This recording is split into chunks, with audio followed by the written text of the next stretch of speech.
WWE for us to actually kind of talk about and get lost in, because Monday's Raw was obviously recorded, pre-taped, so there was a lot of spoilers out there, so kind of didn't really count. We were watching it to see if there were any surprises or any backstage segments, and we didn't really get anything, to be honest. There was another Liv Morgan segment, but wasn't the greatest in the world.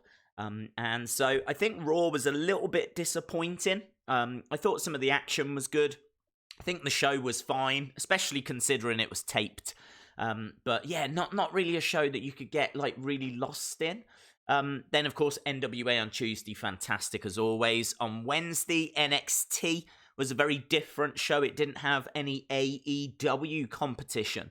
And so that kind of meant that they gave us a very different show. It didn't really have like the star power. We didn't have Finn Balor. We didn't have like Adam Cole. We didn't get Shayna Baszler, Rhea Ripley. They actually brought out some new faces, people we hadn't seen ever before. So we got the likes of Austin Theory. We got the likes of Shotzi Blackheart. So a couple of new faces for us to see and learn about. I enjoyed the show, but it was just kind of match after match after match after match. There was no real storyline, nothing, again, to get lost in. So, honestly, WWE-wise, you've got to go back to last week. You've got to go back to last week's SmackDown for a show that is going to push stories along and hasn't got any spoilers, and you don't know what you're about to see. And so I'm really excited for tonight. And you know, Friday, you get The Fiend, you get Firefly Funhouse, you're bound to get something, you know? So, yeah, there's many, many reasons as to why I am looking forward to tonight's show, genuinely.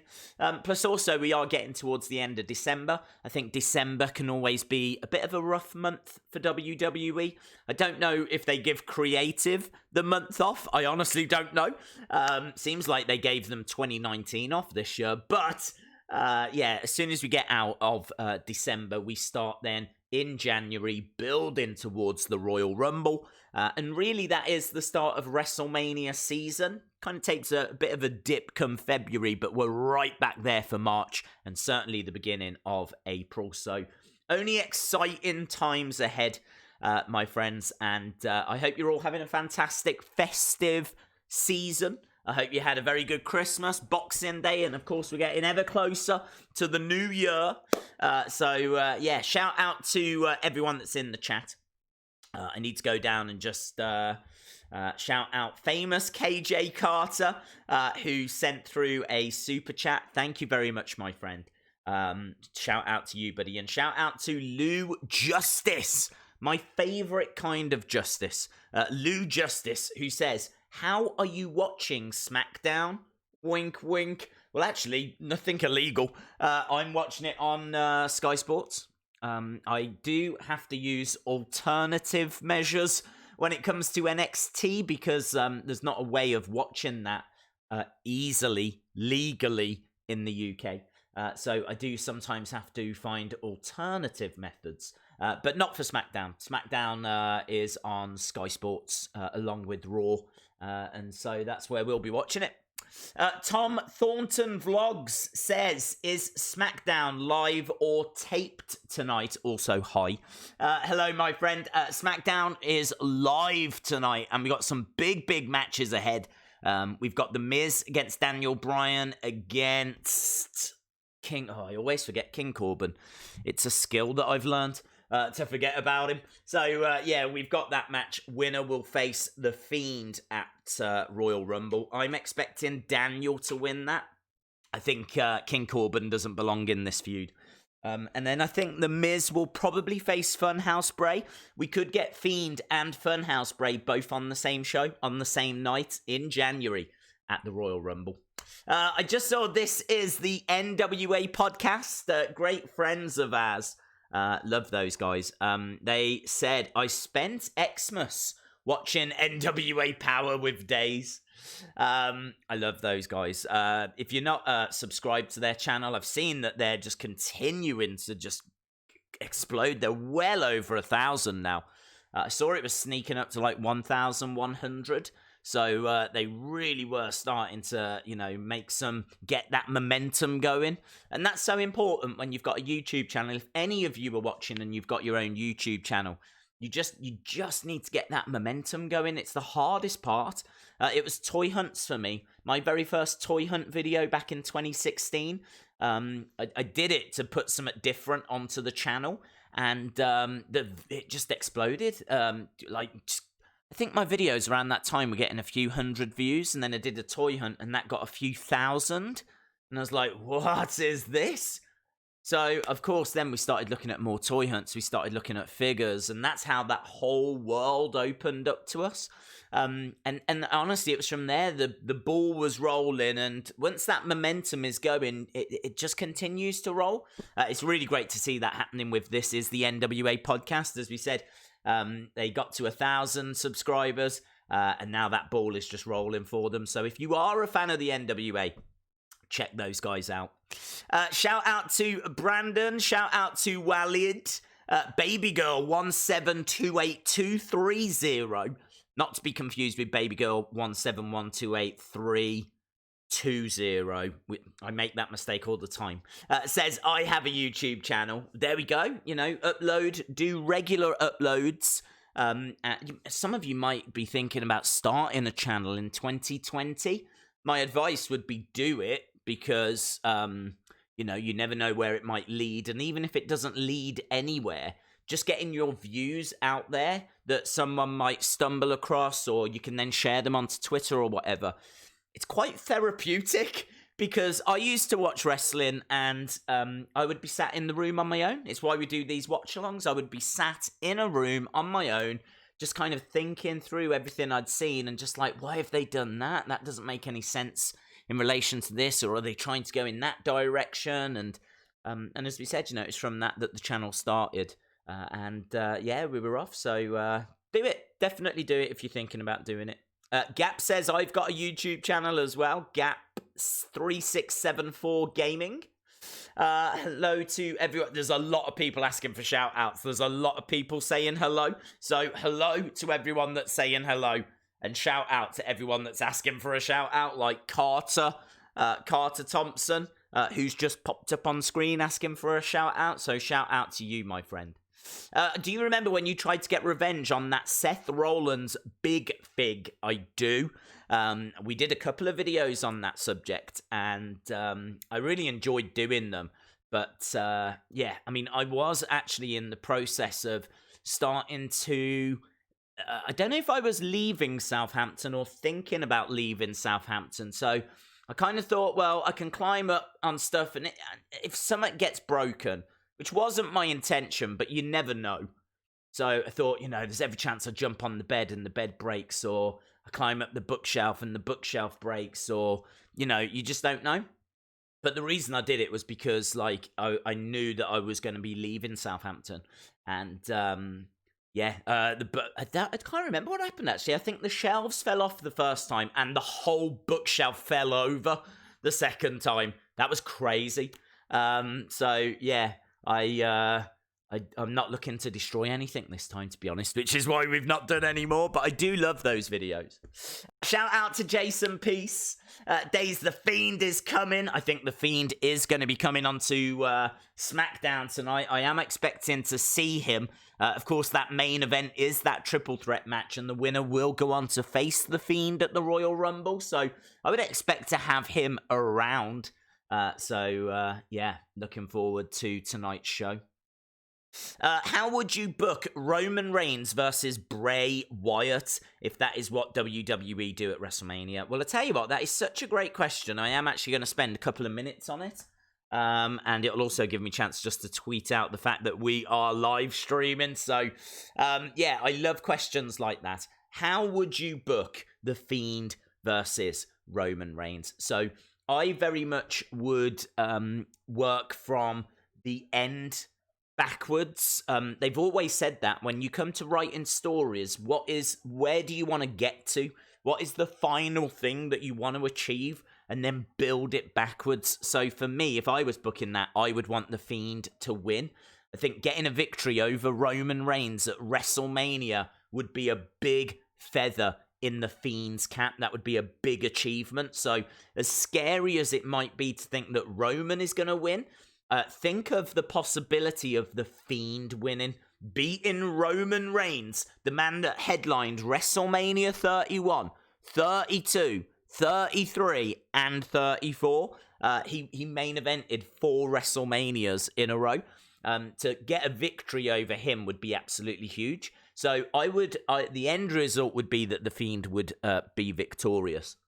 Building it backwards, you're going to need a few twists and turns. So I don't think you can go after Seth because he's on a different brand, and the Shield relationship isn't what it was now that Moxley has gone. So you're kind of looking at ways of how can you get at Roman Reigns? What can you do to Roman Reigns that's going to affect Roman Reigns? And I think it's very difficult because I don't think Seth, what with him being a heel, is going to really make a difference to Roman these days. They did something very smart not long ago.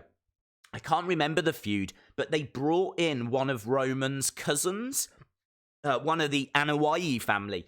I can't remember the guy's name. I just remember he had like tattoos, like Samoan tattoos. He looked a little bit like the Usos, who of course are part of the same family. And they actually beat up this guy. They beat up this family member. I thought that was a very interesting kind of way to get to Roman. You could explore that a little bit more. Of course, the Usos rumored to be returning very soon. Could the Fiend go after the Usos to try and get to Roman? I wouldn't do anything with Roman's family because we've just seen that with The Miz. So I don't feel like you can really go after Roman's family. It's tricky. It's really hard. I mean, again, how do you get to Roman? We've seen him be embarrassed recently by having dog food kind of tipped all over him. And I've got to be honest, I didn't mind it. I wasn't sitting here going, this is the greatest thing in the world. But I could understand that they were trying to get to Roman Reigns. They were trying to get into his head. They were trying to embarrass him, humiliate him, annoy him, frustrate him. And I do think it's a very hard thing to do. So I didn't mind the dog food thing. I know a lot of people did. I'm not saying that the Fiend should do that. But I do think it's tricky. In fact, I would love to know, how would you do it? How would you get to Roman Reigns? Because you can attack him, but look, that's going to be pretty bland, isn't it? We're all expecting Roman in the ring, lights go out, Fiend attacks. That's pretty obvious. But how do you really get to him? As part of that story, how do you really affect him? This might sound a bit out there, right? And I honestly don't know if it's the worst idea I've ever had.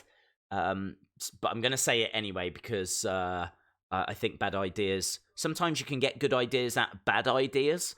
But, Make-A-Wish kids, okay? And their wish is to meet Roman Reigns, okay? Say that's their wish. Roman does a lot for charity, does a lot for, Make-A-Wish kids, and making wishes come true. Could you imagine if you said to one of those kids, look, we've got a surprise for you. Not only are you going to go to WWE, not only are you going to meet Roman Reigns, but we're actually going to use you in part of the story. How do you feel about that? And kind of see, if the kids are up for it. I'm not saying not surprise attack them. Let them know in advance that they're going to be part of a story as well. They're going to meet Roman and they're going to be part of the story. And the story could be, that you've got Roman meeting a Make-A-Wish kid, and then the Fiend attacks out of nowhere. I'm not saying he attacks the Make-A-Wish kid, but he could push the kid out of the way to get to Roman. Just something along those lines. Just, just move them out the way, if you will. Not throw them down to the ground, start giving them mandible claws and Sister Abigail's. I'm not saying that. I'm just saying, this is warning them in advance. This is going to happen. You're going to actually be part of this story. And then that would give something for Roman to really get so wound up over, How dare the Fiend put his hands on my friend kind of a situation, As I said, that could be the worst thing in the world. I don't think it's offensive or anything, but I could see people saying that, you might be exploiting Make-A-Wish children that way. it's not a conversation I want to have, to be honest. It's all coming from a very innocent place. I'm just trying to think of ways that you could actually really get to Roman Reigns. And if you can't get to him by his family because it's been done, if you can't get to him by embarrassing him with dog food because it's been done, you can't get to him because of Seth or the Shield because one person left and the other one's turned heel, so you can't get to him that way, you kind of go, well, what else is there? What else is there? And I do think something connected with charity could be, do you know what I mean? Could be very interesting. Maybe just attacking Roman at a charity event or something, you know? Maybe Roman's doing some good work at a charity event and it's interrupted by The Fiend. I would love to see more kind of out of the arena action. Everyone knows and recalls, loves the supermarket brawl between Stone Cold and Booker T. So I would be very much looking at something like that, where we're out of the backstage area, we're out of the arena even, doing something in a completely different location. I think that would be very, very interesting. So, but again, let us know. Let us know what you would... Attacking The Rock, says the Swamp Manor. That is a really, really interesting angle. Like, I would love it if The Rock was, like, just on set, and then he gets attacked there. Brutal beatdown. I don't want anything that's going to look rubbish. This has got to be completely horrific, leaves The Rock in blood kind of a thing, you know? If you're going to do it, you've got to do it. But I really like that. I think that's very cool. Right, we've got Matt. Let's read out what Matt's got to say. Matt Spano. Matt Spano says, Merry Christmas and Happy New Year from Matt and Crystal. That's amazing. Shout out to Matt Spano and Crystal as well. Thank you so much for the support. Really appreciate that. And thank you for joining us for SmackDown. We're already 20 minutes in. 20 minutes in. I still haven't even tweeted it out. I was getting lost in the thoughts and the theories of how would you build it. And I think it's very difficult to build Roman and The Fiend. But I do think it's a match that could have a great ending if The Fiend was to emerge victorious. Right, I've tweeted that out now. So yes, Matt, Crystal, thank you very much. LSW says, I love that idea, Days. But Robin says, I do think that's pushing it a little bit.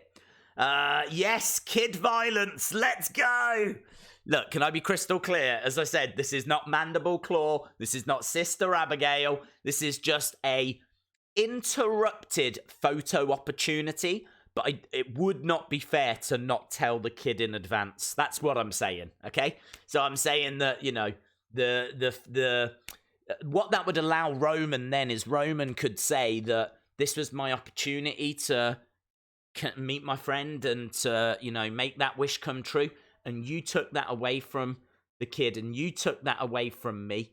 And just something along those lines. And again, as long as the kid's family was fine with it and...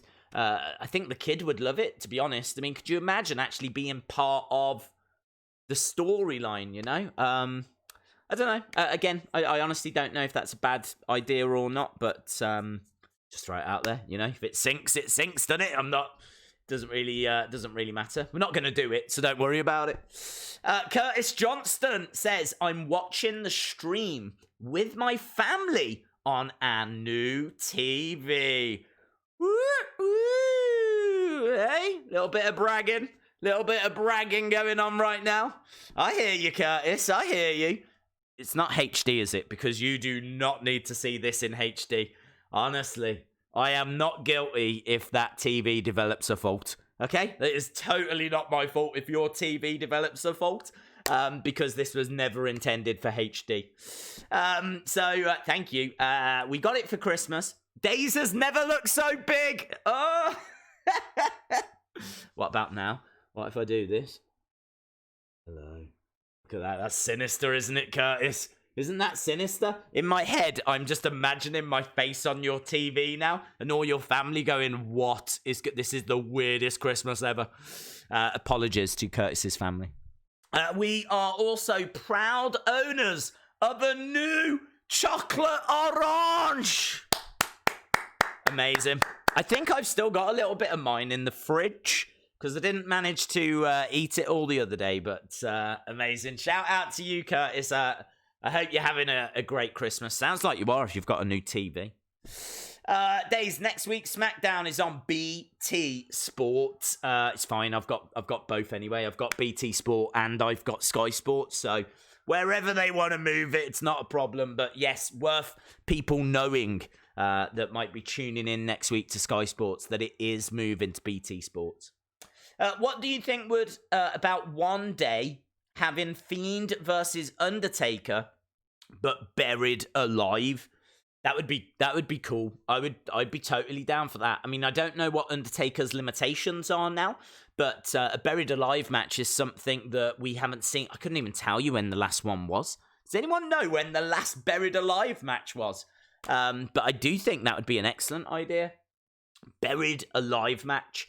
Not something you see that often. Two very dark and mysterious characters. A match that can be pretty brutal. Obviously, weapons and whatever, hurling your opponent into a grave. Doesn't get more brutal than that, and then burying them alive. Yeah, I'd be down for that. Be something a little bit different. Is it PG though? Would it? I don't know. Is it PG? Are they even allowed to do it? I don't know. Days, are you streaming the Gervonta Davis fight? I don't have plans to at the moment, but no. But we have got a few gaps coming up in the schedule, actually, because I think the next UFC event is absolutely huge. Middle of January, Conor McGregor. Conor McGregor is back, baby. Conor McGregor taking on the Cowboy. So we're definitely streaming that. I'm doing all of the prelims, the early prelims. We're doing absolutely everything. I might even start now. It's not until the middle of January. I might just start now. Yeah, I am really excited for that. But it means the next few weeks there aren't any UFC streams. So there are a few kind of gaps on Saturdays. So I might have a look and see if there's any fights or anything we could cover. So yeah, you never know. Never say never. Who goes into the Hall of Fame first? Hello, Jim, by the way. Jim Gore, our good friend Jim Gore. Who goes into the Hall of Fame first? Is it Davey Boy Smith or the British Bulldogs? For me, I would put the Bulldogs in first. Because I think that you got to get Dynamite in. And why put in Davey Boy on his own if you can put in Davey Boy and Dynamite? Put both of them in, because you never know what's going to happen in the future. You never know, if the British Bulldog will ever go in. I'm sure he will, but I would get the British Bulldogs in as quick as we can. Get it done. They absolutely deserve it. One of the greatest tag teams of all time. And then both go in, don't they? And then if something goes wrong and Davey Boy doesn't go in, or I don't know, whatever happens, then at least he's in anyway. Plus also the British Bulldog tag team came before Davey was a solo star, so I would be putting the Bulldogs in first. Hello, Mr. Days. I'm watching you on my TV also right now. Guys, can we please not watch me on TVs, because I am totally... This is not the face for it. This is not the face. Kevin says, UFC tomorrow. What is the UFC show tomorrow, Kevin? Because I honestly haven't seen one advertised.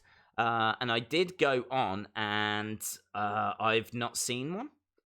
UFC Columbus. No, that's not. That's March. March 28th is UFC Columbus.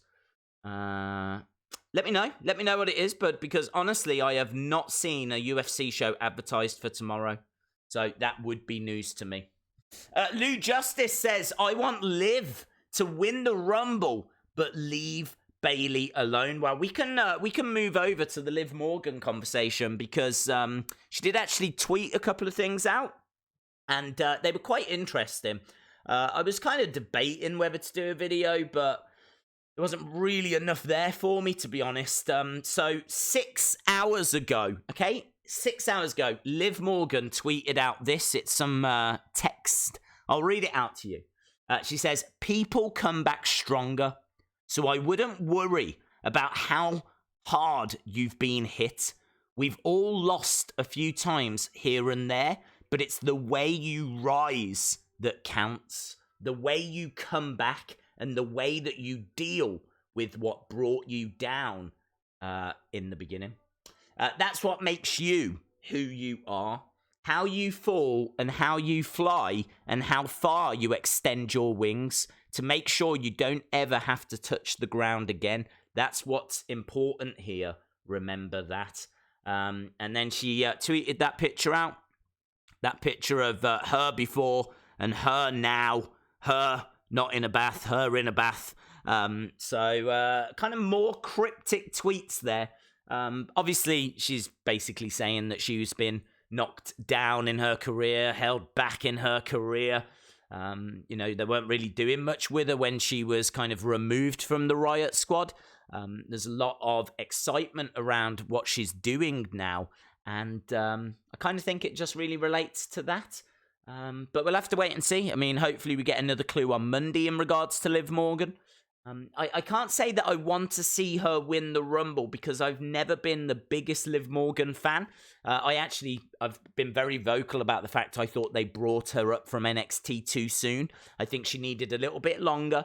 I think she needed to do a little bit more work, really get into a few feuds. They weren't really using her much in NXT. She was kind of used in a few matches, and then before you knew it, she was in the Riot Squad and she was brought up. And I really think she was brought up for her looks. That's not me being disrespectful. I just think that they wanted like 3 very different girls. You've kind of got the punk wrestler in Ruby Riott. You've got like the crazy Viking in Sarah Logan, and then you've kind of got like the pretty girl next door in Liv Morgan. I think she was at a standard where they were like, yeah, we can put her in this group. She's not going to have to carry the group on her own. She's all right in the ring.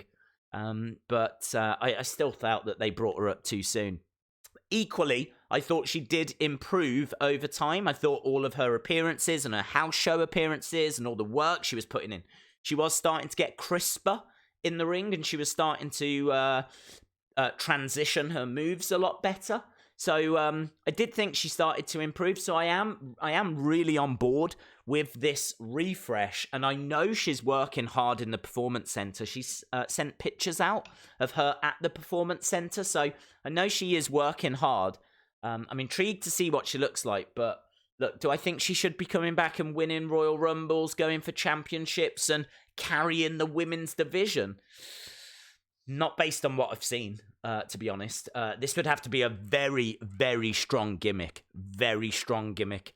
And at the moment, the jury is still out, isn't it? We don't know enough about it. So let's wait and see. Personally, I would love to see Ronda Rousey winning. I'd love to see Ronda win the Rumble, come back, and then go on to face Becky. And CM Punk for the men's. I would love to see CM Punk. Hi, NWA podcast. Yes. Oh, they're there. They are, yes. Again, guys, if you've not seen them, then check their channel out if you are fans of the NWA. One of my friends from school said, imagine if they had UFC for chickens, they could call it KFC wrestling. Okay, that's a very school joke. I like it. Liv Morgan did need a little more time in NXT. It's like now I forgot how she's wrestled on her own. I think she'll be absolutely fine now. That I'd hate for anyone to view that as me knocking Liv Morgan, because I'm not. I wasn't. I was just being honest about what I saw compared with Ruby and compared with Sarah, that had both put in a lot of work on the indie scene. I'm not sure that Liv did. I think Liv kind of pretty much came into NXT and started learning in NXT, whereas Ruby's done a lot on the indie scene.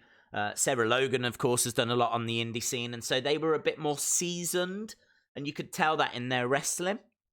But I do think Liv Morgan was improving. I have to stress that. I really do think she was improving. I'm really looking forward to seeing what she's like when she returns. Ace Man says, Daisy Boy, have you heard the rumors that Brock will be at the Rumble but may not be defending the title? I don't believe that. I don't believe that. I don't think there's any way he won't defend at the Royal Rumble. Royal Rumble is one of the big four. The Royal Rumble is definitely a promotion, a pay-per-view that they have titles, the main titles defended on. They've always had them defended on.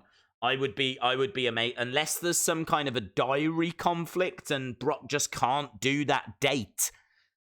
which I think they would then have him defend the title close to the Rumble instead, then I don't believe it. I don't believe that rumor. Who do you think will headline the Hall of Fame, Batista or NWO? I think it should be the NWO. They had a bigger impact on wrestling than Batista, but I think it could be Batista because, of course, I think there's going to be a little bit of nervousness around Hulk Hogan going in again and Hogan getting that platform, and it's a slow process to forgive Hogan. Obviously he was caught making very racist comments, and it's taken people time to forgive him. In fact, they actually did a show in Florida last year, kind of like an NWO celebration show, and they did it apparently to test the waters. They wanted to know, could they put on several dates, do a bit of a talk show, all about the history of the NWO. You could meet Hogan, Scott Hall, Kevin Nash, just make it like a thing.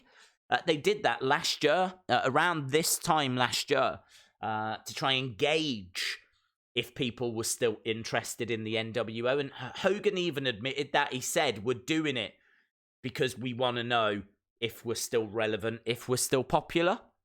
And the response was very good. I could not tell you the video that I mentioned it in, but 100% I told that story this time last year and said that I thought NWO would go into the Hall of Fame in 2019. I thought that they'd done that tour. It had been a success. That's all WWE needed to see. And so NWO would go into the Hall of Fame. And then they didn't. They didn't put them in this year. So I was quite surprised. So it was genuinely no surprise to me, zero surprise to me to see them going in for 2020 because I knew they'd been testing the waters. So I think because they're being so cautious, my guess is they will have Batista as the headline, the actual headline. In actual fact, it should be the NWO. They had a much, much bigger impact. Days, will Shayna win the Rumble? She could. I think she would be a firm favorite, but honestly, I think it all depends about Ronda. I think Ronda winning the Rumble gives you the headlines that you want and maybe need. Shayna winning doesn't necessarily get you onto ESPN, get you onto BBC, get you onto Fox, get you onto... Do you know what I mean? It doesn't grab the headlines that Ronda winning would grab you. So I could see Ronda coming back at the Rumble and winning, and then, we are really on the road to WrestleMania then. So if it isn't Roman who faces The Fiend, who will it be? Well, I think Roman is the firm favourite, to be honest. I personally wouldn't mind if it was John Cena. Apparently, they do want to bring John Cena back. I think John Cena could come back saying that he'd beaten Bray before. He can do it again. And he really wants... Because isn't he one world championship away from beating Ric Flair's record? You've got a ready-made story there. John Cena going for that world championship, the Universal Championship, which is treated as the same. He could go after that title, and he could be going to try and beat Ric Flair. You got The Fiend, Bray Wyatt, who's trying to avenge his defeat to John Cena from WrestleMania 30, I think it was. Ready-made story there. I'm on board with that. Could you imagine a Sky Sports, BT Sports War Rooms? Wouldn't be as good as what we saw with Fox and USA Network. The Peacock and the Robot, as I like to call them. Alexa Bliss posted a tweet. Please read it. I'll read it, but I'm already convinced I'm going to be underwhelmed. I know that she is doing a talk show tonight, so I really am not expecting anything cryptic from Alexa Bliss. Can't even find her. Where is she? How have I typed in Alexa Bliss and alls that comes back are like Stan accounts? There she is. 4 hours ago. Yeah, Moment of Bliss. I already knew that, bud. She's doing a Moment of Bliss with Lacey Evans. So, Alexa Bliss doing a Moment of Bliss tonight. It's actually in the description for this stream. If Keith Lee became a fighter and other UFC... If Keith Lee became a fighter, he would call himself Bruce Lee. Okay. In homage. John Cena, WWE title, but no heavyweight title. Everyone who loses to Cena at Mania has bad luck. Days, ask Google to play a game with you. I am definitely done with that, bud. That was amazing. For those of you that didn't see, the end of NXT stream watch-along that we did was madness. Absolute madness. We spent the last 15 minutes trying to get my phone to actually do something. I was like trying to get it to tell us a joke or trying to get us to tell us a story. Just everything I tried. For 15 minutes, it just would not respond. I tried everything. It would not respond. We gave it one last go at the very end. The show had finished, and we gave it one last go. And honestly, it's just one of those perfect storm moments, isn't it? It's just one of those you completely could not plan that. There is no way of planning that. There is no way of executing that. It's just one of those absolutely horrific perfect storm moments. So if you haven't seen it, check out the end of our NXT watch along because it was fun. I can look back on it now and say it was fun. How do you feel about Brock on the show tonight? Oh, I didn't hear that. I didn't hear that Brock was on the show tonight. I'm not expecting Brock on the show because obviously he's not a SmackDown superstar, so not sure why he would be there. Tony saying Andrade is the new champion. You're absolutely right, he is. That was a big moment. That was a real gift from WWE because, as we said, this week we'd had a pre-recorded Raw. NXT hadn't been really the show that it normally is. It kind of didn't have the big names that we would normally have. We were kind of missing that OMG moment. We was missing that big shock. And I thought it might come tonight, but it dropped last night. Madison Square Garden, Andrade, hammerlock DDT to Rey Mysterio. 1, 2, 3, new United States champion. Absolutely brilliant. I saw a lot of people criticizing it. I saw a lot of people saying that it wasn't the right way to do it. It should have been done on TV. This is his first title, blah, blah, blah, blah, blah. I completely disagree. I think that Madison Square Garden is the spiritual home of WWE. I think that Madison Square Garden shows are very important, even if they're house shows. They're very important to WWE. It's always going to be seen as their home, Madison Square Garden. You talk about Bruno. You talk about, the 60s, the 70s, the 80s. WrestleMania 1, it's the home of WWE. And so I think for there to be a moment like that there makes perfect sense. I think the fact that it happened not on TV, but at a house show meant that all anyone was talking about was Andrade last night. That's all anyone was talking about. New United States champion. Twitter was absolutely buzzing. New champion. And Andrade, if it had happened on the show, because of everything else that happens on Raw, I'm not sure it would have had the same impact. I think it would have been a big moment, but people would have been talking about that as well as Seth Rollins, as well as Kevin Owens, as well as Kabuki Warriors, Asuka, Becky, what's in the cage, Rowan's cage, the Liv Morgan promo. Andrade would have been part of that dialogue. But last night, he was the dialogue. He was what everyone was talking about because he got the spotlight on his own. He got that moment all on his own at the spiritual home of WWE. Plus, the footage is out there. Fan cams now. They were everywhere. Within 5 minutes, you could see the end of that match. I understand people being disappointed they didn't get to watch the whole match and... there's an argument that Madison Square Garden shows are so important, they should have them on the network. Completely agree with that. Completely agree. That show should have been on the network. I don't know why it wasn't, actually. And I think that would have been a nice compromise, but I don't mind. Plus, also, it gets the message out that it's a house show. You never know what's going to happen. It just helps the house show business a little more. So, lots of positives. Jody Gilly is here. Jody says, Days! Hello, my friend.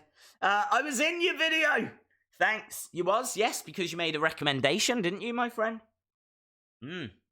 Shout out to you, Jody. Merry Christmas. Yes, I did I got to tell you, I did a best of Wrestling Days video, which I know many of you have seen, and I really really appreciate that support, because that video took a long time to actually edit. It doesn't look like it takes a long time because it's about 3 minutes long, but some of the clips are from like watch-alongs, and to download, first of all, to find the watch-along took forever. To find what the watch-along I wanted took forever. Then to download it, because a watch-along can be like 3 hours long, took about 15, 20 minutes to download one video. Then you have to go through and take the clip out, and the clip you take might be 15 seconds, and this was a 3-minute video. So it kind of puts into perspective like what the work that kind of went into that video. Yeah, 3 minutes long, best of 2019. It's got some of the best reactions in there. There's an exclusive clip in there as well, a clip that has never been used in any other video, and it's not even a clip from me, it's a clip from a WWE superstar. And yeah, there's some really good stuff in that video. I was really pleased with how it turned out. So yeah, appreciate everyone that gave that a watch. The Masked Fan says Roman beats Cena at WrestleMania in a passing of the torch. Not sure, to be honest, because I think the torch has been passed. This is the first year that John Cena won't have appeared at any pay-per-views, WWE pay-per-views, and had a match. He showed up at WrestleMania, but it was Thugonomics and it was just a little appearance. But he didn't have a match at any WWE pay-per-view for the first time in 17 years, which is madness. So, yeah, I think the torch has been passed, to be honest. I still think it would be a great match. I'm still down for it. But to be honest, I think there's a better story to tell between Fiend and Cena. I think I'd rather go that way, but I wouldn't be too down on Cena versus Roman. Lesnar, no, please. Do you want Seth versus CM Punk? Yes. That's the match I would like. Keegan says, Days, I'm turning 13 tomorrow. Well, many, many happy returns. Happy birthday to you, my friend. I hope you have a fantastic, fantastic day. I can tell you that we haven't really been previewing tonight's SmackDown. There's not a great deal to kind of go through. We've spoken about Daniel Bryan versus The Miz versus King Corbin. We've spoken about Alexa Bliss and a moment of bliss. We've spoken about the fact that we potentially could get The Fiend or Firefly Funhouse on the show. So I suppose in a way we have done a little bit of a preview. But yeah, there's not really a great deal I'm aware of outside of that. But yeah, really excited to see what they've got in store. And we are only 15 minutes away. We've been streaming for 45 minutes already. Honestly, I say it all the time. It always amazes me how quick this goes. How quick it goes. I never ever notice the time. Days, will Brock return on Raw? When will Brock return on Raw? They've said not in 2020. I'd imagine early 20... sorry, not until 2020, but I'd imagine it'd be early 2020. So next couple of weeks. Roman should be kept away from Bray and feud for the IC title. Well, it looks more like we're going to get Strowman versus Nakamura. That's the seeds that they were planting last week. You might remember that Strowman asked Sami Zayn for Christmas to get him a shot at the IC belt, and that's a match I would love to see. Strowman against Nakamura, I think, could be a lot of fun. So yeah, I'd like to see that. I think they should have a fatal 4-way at the Royal Rumble to make the Fiend look stronger. Yeah, that could be all right.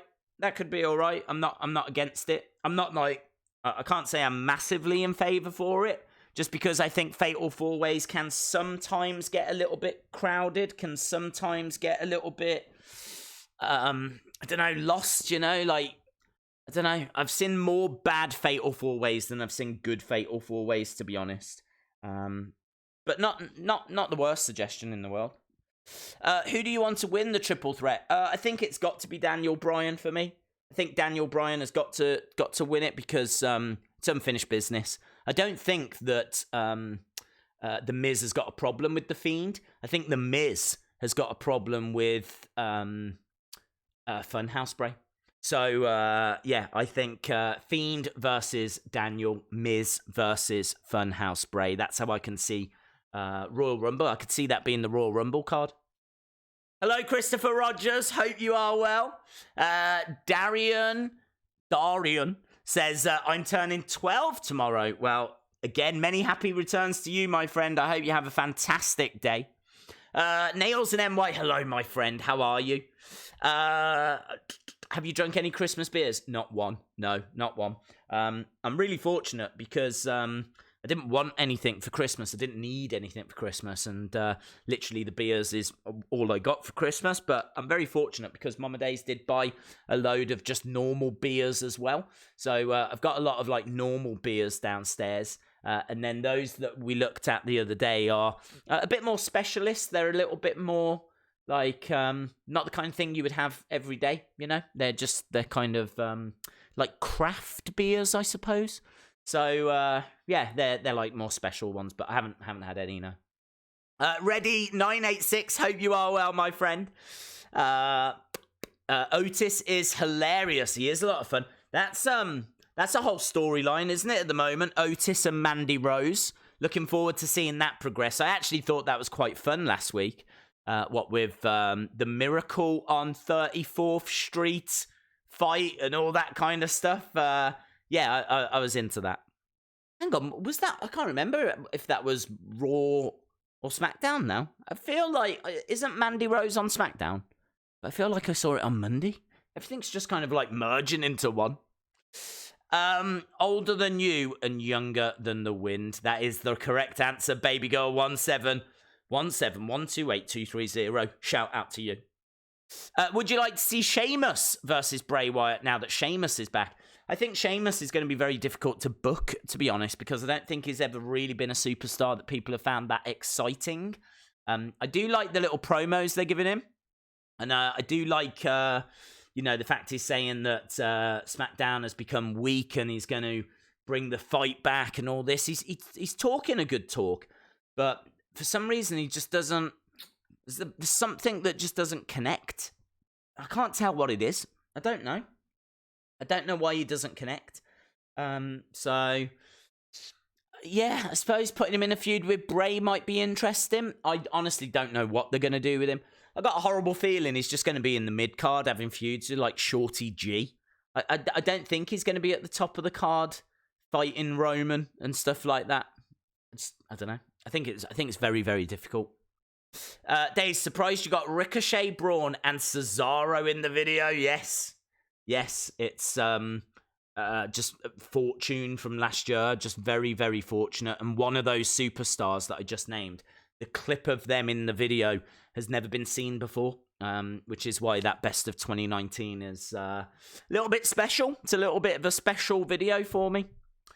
Days, what site do you watch NXT on? Well, there's a couple that you can.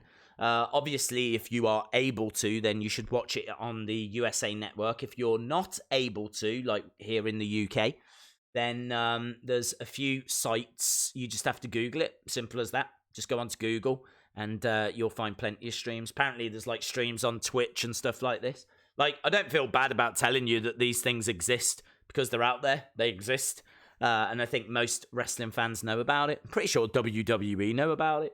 But I wouldn't even have to go to such lengths if I could watch it somehow. Like, even if it was on Fight or even if I had to pay a bit more for the network so I could watch it live, I don't care. They've got to get that sorted in 2020. Days, bring back the WrestleFest arcade game. We could look at that. Who would you personally book to win the Rumble, male and female? Personally, I would be booking CM Punk and Ronda Rousey, if possible. Aleister Black versus The Fiend at WrestleMania. I wouldn't go that way, only because I think Aleister Black really is one for the future. and I wouldn't want to see him lose at WrestleMania to The Fiend. And equally, I wouldn't want The Fiend to lose to Aleister Black. So really rocking a hard place, you know. Shout out to the Fiend's favourite friend, Barnhouse. Ben Russell says, Days, I picked up Elite 72 Chase Buddy Murphy today with some Christmas money. I also hope to get my second Contract Chaos playset, Elite 72 Batista, and Triple H Ultimate Edition. Very cool, buddy. I need to jump onto eBay, actually, see if I can get that Gorilla Monsoon. That's probably the figure, out of all the figures in the world, that's probably the one now that I really do want to get my hands on. Really do want to get that. And I've got no excuse. I just don't do it. I don't know why I don't do it. I just never, whenever I sit down, I never just think, just order that figure. I don't know why that thought just never comes into my head. But it's only when I stream and I'm talking to you guys, I always go, why haven't I bought that Gorilla Monsoon yet? I don't know. So, yeah, I need to get that sorted. Can't wait to watch Wrestle Kingdom with you next week. I only watch New Japan for Wrestle Kingdom. I'm the same. This is the NWA podcast. I am exactly the same. I need to actually catch up to see what some of the recent storylines have been as a result. I do know that Kota Ibushi won the G1 last year. I think I'm right. I hope I'm right. And so I'm sure it is Okada against Ibushi for the IWGP Championship. So I know that much. I believe Moxley is on the card. I believe Jericho is on the card. Is it Jericho against Tanahashi? You know what? If it is Jericho Tanahashi, that is just like two absolute legends colliding. Tanahashi, there's an argument that Tanahashi is the wrestler of the 2010s. And I think that's actually a very hard argument to argue against. He's been a multiple-time IWGP champion. He's had some of the best matches in wrestling over the past 10 years. For a large time, he was the figurehead, the face of New Japan. Maybe he, isn't mainstream over in the Western world, but his impact is undeniable. His legacy is undeniable. There's obviously an argument for Okada as well. I feel like Okada has got to be in the running as well. But yeah, man, Wrestle Kingdom, get so excited for it. So excited for it. I think we've got, surely we have got Ospreay in action as well. Let's go and see what the matches are. For those of you that don't know, this is New Japan, and they're actually doing 2 days this year of Wrestle Kingdom. First time that they've done this.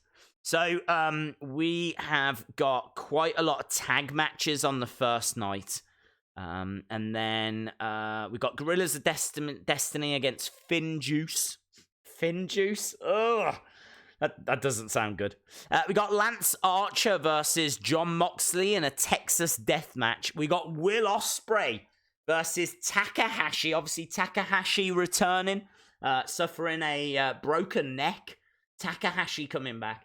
Jay White versus Naito for the Intercontinental Championship. And then, of course, we've got Okada versus Ibushi. And then on the second night, we've got Kento, who used to be Hideo Itami, taking on Godo. We've got... Oh, yeah, it's going to be the winner. The winner of the Okada-Ibushi match is going to face the winner of the Jay White-Naito match. I really want Naito to win. I love Naito. I love Los Ingobernables. So I would love Naito to win the whole thing. So that's who I'm rooting for. We need to do a video. I need to really catch up and get my head around it all. But we are definitely doing a watch-along for Wrestle Kingdom. It's normally the best wrestling show of the year. But I can't even say that for 2020 because who knows what NWA are going to be doing, NWA could be doing anything. Right, 3 minutes away, my friends. 3 minutes away. You can officially start to get excited because we are 3 minutes away from this week's SmackDown. Imagine a match in the Funhouse. That would be amazing. What's your favorite OMG moment of all time? Undertaker's streak ending.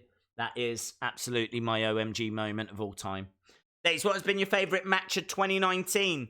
I haven't seen enough New Japan to comment. NWA has had some fantastic matches, so has AEW, but for me, the match that I think Tyler Bate versus Walter. I think Tyler Bate versus Walter, NXT UK TakeOver Cardiff. The reason why I chose that match, or say that match, is because it's incredible. You've got the very first NXT UK champion taking on the current NXT UK champion. You've got Walter, who's come in with Imperium, and they've been beaten up on British Strong Style, and so Tyler's trying to defend that honor. Tyler is, young, but he's so powerful. He's so strong. He's a believable challenge. This isn't a mixed match. Like this. It's believable that Tyler could get the victory here. And man, from the start to finish, that match is absolutely incredible. If you haven't seen it, it makes me proud. It makes me really proud that we're capable of such things here on this island, and I honestly am not picking it for that reason. It does make me proud, but that's not why I'm picking it. Legit, it's my favourite match, and it happened in Cardiff, so I just think it's really cool, really, really cool. I think they knocked it out the park. It's actually the second highest rated WWE match of all time. The second highest rated WWE match of all time by Dave Meltzer. He gave it 5.25. The highest rated match, can't remember what he scored it, might have been a 6 stars. Johnny Gargano versus Adam Cole, which I think will be most people's match of the year, and is in my top 10 for sure. But I've got a soft spot for Tyler Bate versus Walter. I think it was perfect. I would not have changed a single thing. There's nothing I would have changed about that match. So, yeah, check it out if you haven't seen it. NXT UK TakeOver Cardiff. Days, what's your thoughts on Ring of Honor? I love Ring of Honor. I think they produce a lot of talent. I think they're very underrated. I think back to the likes of Nigel McGuinness when he was champion, Daniel Bryan, CM Punk, Samoa Joe. You go all the way through to Jay Lethal and what they've been doing with Marty. I just think that they're a powerhouse at creating talent, nurturing talent, developing talent. There's an argument, they're struggling financially. Why doesn't WWE buy them? Why doesn't WWE buy them, put them on the network, and make them the new developmental? Make them the new NXT? Because NXT now is on USA Network. It's got Finn Balor, it's got Johnny Gargano, it's got Tommaso Ciampa. It's the third brand. It's not really the developmental brand anymore. And you could argue, where does that talent learn now? Where does that talent go now? Because you can't really put them straight onto the USA Network, can you? Do you know what I mean? Like, we think you're ready to have a match now. By the way, it's going to be on the USA Network. What? Like, what? Sorry, what? They're having to do matches on house shows now for newcomers. Well, why don't they buy Ring of Honor? Buy Ring of Honor, put it on the network, make it your new developmental. Right, we've got Elias in the ring. Hello, I am Elias. This has got awful written all over it. A lot of people like Elias. But I just don't think they know what to do with him.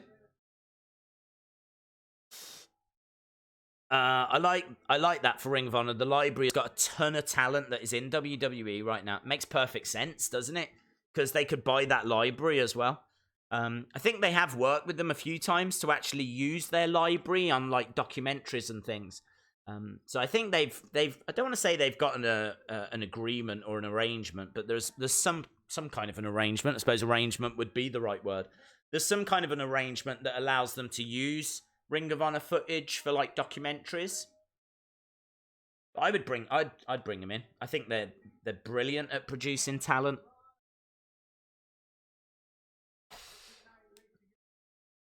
Elias is actually telling us what's going to be on the show tonight by singing it to us.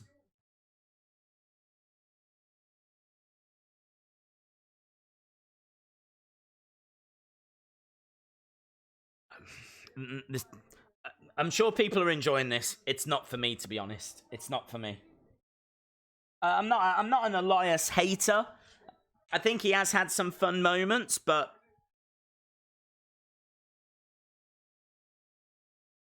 well, there we go. He says the show starts right now. And the show does start right now. He's not lying. Interesting way to use Elias. I don't know if we're going to see him after. Let's see. Are you ready for a good time? Oh, Shay. Making me blush. Making me blush, my friend. Patrick, I believe I did get it, yes. WWE has used footage from Impact Wrestling also. Very true. Very true. I don't think they're struggling, though, are they? I think they're doing all right. I don't know. Do you know what? I've said that. I don't know. But I've heard that Ring of Honor are literally on the verge of closing. I've heard Ring of Honor are in a lot of trouble, like, don't know if they're going to survive. And to be honest, I'm surprised that the wrestlers would allow Ring of Honor to go. Ring of Honor did a lot for a lot of WWE superstars, so you'd think that they could, like, club together and just keep it ticking over. Perhaps it's dead. Perhaps it doesn't have a future. Perhaps it's just not viable, you know? I don't know. I haven't seen the books. Let's put it that way. I have not looked at the Ring of Honor books. Just found out that my 4-year-old son loves King Corbin. Josh, I'm really sorry. You're going to have to open the door and put him outside. It's the only thing you can do. He'll learn. He'll learn. And I don't know whether to be proud. No, don't be proud. Don't be proud. I don't want to say you failed as a parent, but that's definitely what's happened. Because he likes wrestling, or upset because it's boring, Corbin. No, look, Josh, joking aside, be proud. I think if he's a fan of wrestling, be proud. Right. Daniel Bryan is on the way. Are we going to start the show with this match? Wow, no messing around. Here we go, guys. We're starting with a big opening contest here. The winner of this will go on to face the Fiend at the Royal Rumble. Daniel Bryan, the new, slightly beardless Daniel Bryan is here, giving the yes chant, the crowd all joining in. We've got like a big shot of the arena. You can see everyone joining in. We got Corey Graves, Michael Cole. See Wrestling says, all hail King Corbin. Ring of Honor killed off Rush's streak. Rush is over with the fans. Okay, here we go. King Corbin on his way.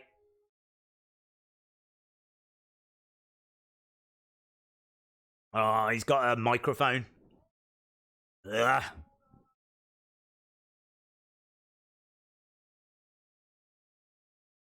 Okay, so he's being asked to be put down.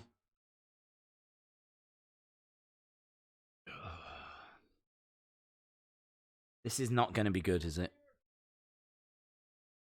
I like the fact they're still saying King of the Ring. I mean, do you know what? I will give them credit that they have really embraced King of the Ring this year. I will give them a lot of credit for that. I mean, look at his entrance now. He's changed his music. He's changed his attire. He's called King Corbin. Gives me high hopes for like next year's tournament.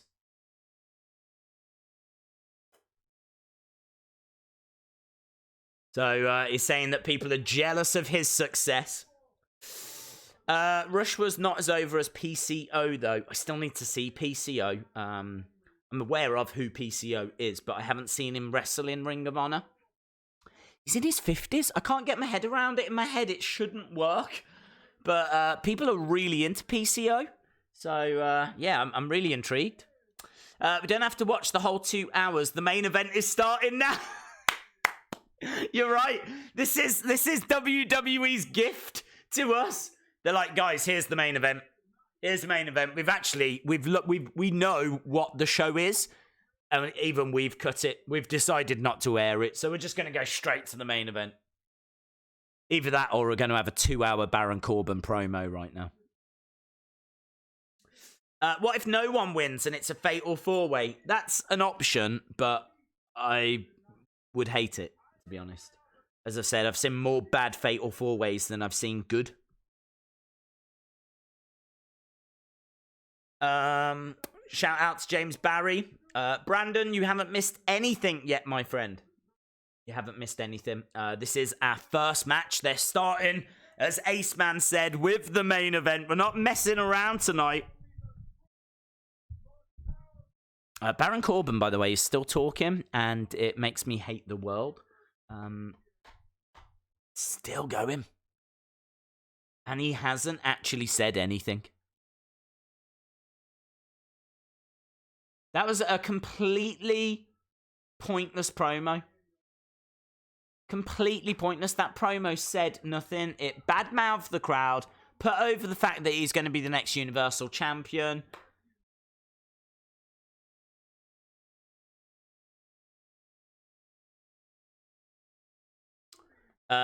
Big Dog. This should not turn into a fatal 4-way. Thanks for liking my Fiend tattoo tweet earlier. Oh, that was very cool, buddy. It was a great looking tattoo. Much respect to you. Much respect. Right, Roman. Oh. Corbin. The king is down. Michael Cole says the king is down. He's very upset. He's very upset with his henchman. Is Roman's going to attack from behind, yeah? Yeah, bang, there it is. You can always tell when he's going to attack from behind because the way they pan the camera, right? If I'm Corbin and I'm like this, they cut it so that you can't see behind. It's like, what are you doing? Blah, blah, blah, blah. Because you know in a second they're going to pan across. And there is Roman. Roman's here. Didn't expect Corbin to win this anyway. Obviously, this feud with Roman hasn't finished. Roman comes crashing down with a Superman punch. He's pretty much taking Corbin out of this. There's every chance we're actually going to get Miz versus Daniel Bryan. And that could end in like a double DQ or double count out or something. And the result could be that we get a triple threat rather than a fatal 4-way. Baron Corbin has run away. Jessica Carr's out there. I think that's her name, isn't it? The female ref. Trying to calm down Roman. Daniel in the ring. Roman staring at Daniel. I'd be down for that. I'd be down for a bit of Daniel Bryan Roman Reigns. Okay, but there we go. I actually thought... I didn't enjoy the boring Corbin stuff, but then I never do. I just don't think he ever says anything. I think that you've got an opportunity there to give someone a microphone and they could actually make a statement. You know, he could really say, like, why does he want to win? What's he trying to achieve?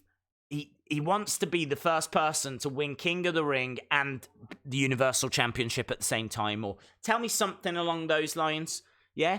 Or say that he hates the crowd so much he literally just wants to do whatever he can to deny their favourites from winning the championships and whatever it might be. I don't know.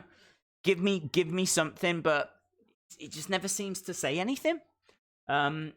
But then, like, it was pretty cool when Roman came down, and it looks like Baron's out of this match now, so looks like we're getting Daniel versus The Miz, and honestly, that could end in a double DQ, double count out, and then we get a triple threat. Rowan's cage has got me inside it. Really bothers me when wrestlers call out WWE on... Oh... I should never read comments that are at the top of the screen because they always disappear before I have to finish them and then I have to go back and try and find them. It really bothers me when wrestlers call out WWE on SmackDown/Raw because WWE still continues to choose poor booking. So it's WWE using self-depreciation as an excuse to not do better. Okay, I will, Evan. Says, what if the winner of this match faces the Fiend tonight instead of Royal Rumble? I don't see that happening, to be honest. It could, but I don't see why they would want to do a match against each other, Daniel and The Miz, and then agree to have in the chat. Like, that puts them at a disadvantage. If they earn the right to have a championship match, you're going to want everything stacked in your favor to win.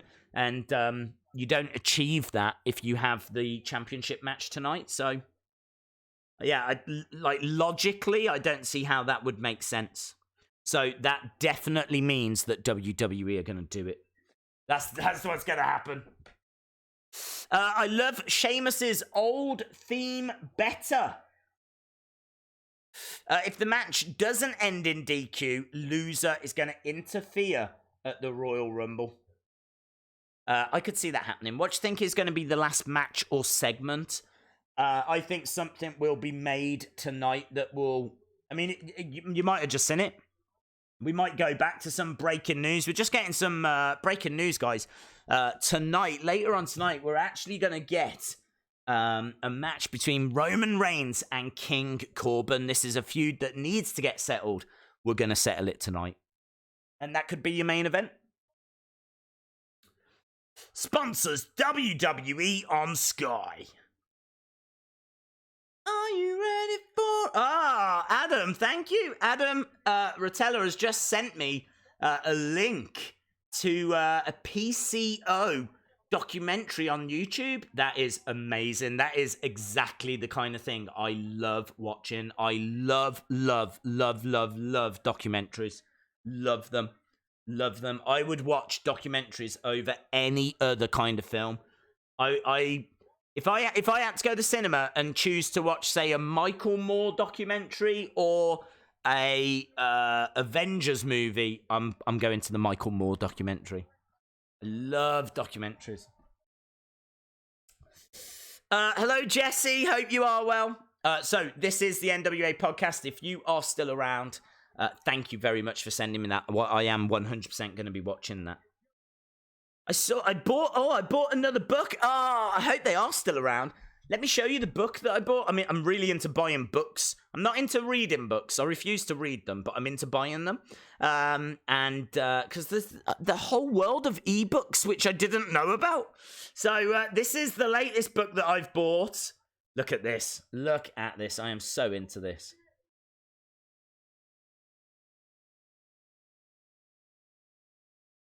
Okay, there's a lot of shouting backstage.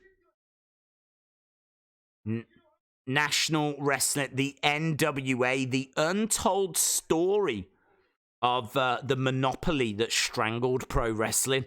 It's a look at the history of the NWA, how it came to be. Can we name these people? Can we name these people? Is that Luthez? I want to say Luthez. Definitely Buddy Rogers. I want to say that's Ed Strangler Lewis in the bottom right, and I've no idea who that is in the bottom left. I've no idea who that person is. Looks like some kind of a promoter.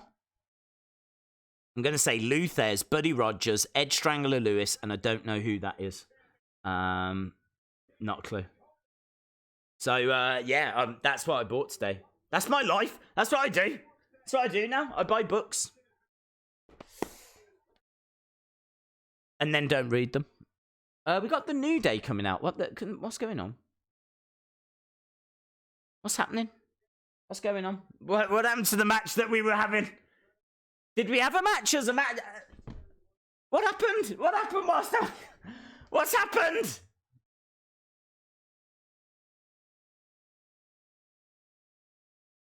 Okay. I've definitely missed something here. Because we were having a match, now we're not having a match.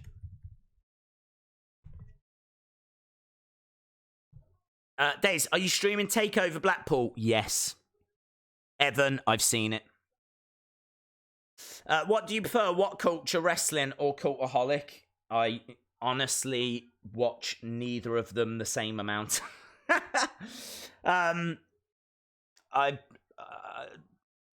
I don't know what to tell you. I don't know. I don't watch either. I don't know. I couldn't tell you what either of them do, to be honest. The only video I've ever seen of Cultaholic is I've seen a couple of like the King Ross WTF things, but I don't even watch them that often. Not shade. Again, if you've been watching the streams for a long time, you'll know I've been very honest and clear that I do not get time to watch like other channels.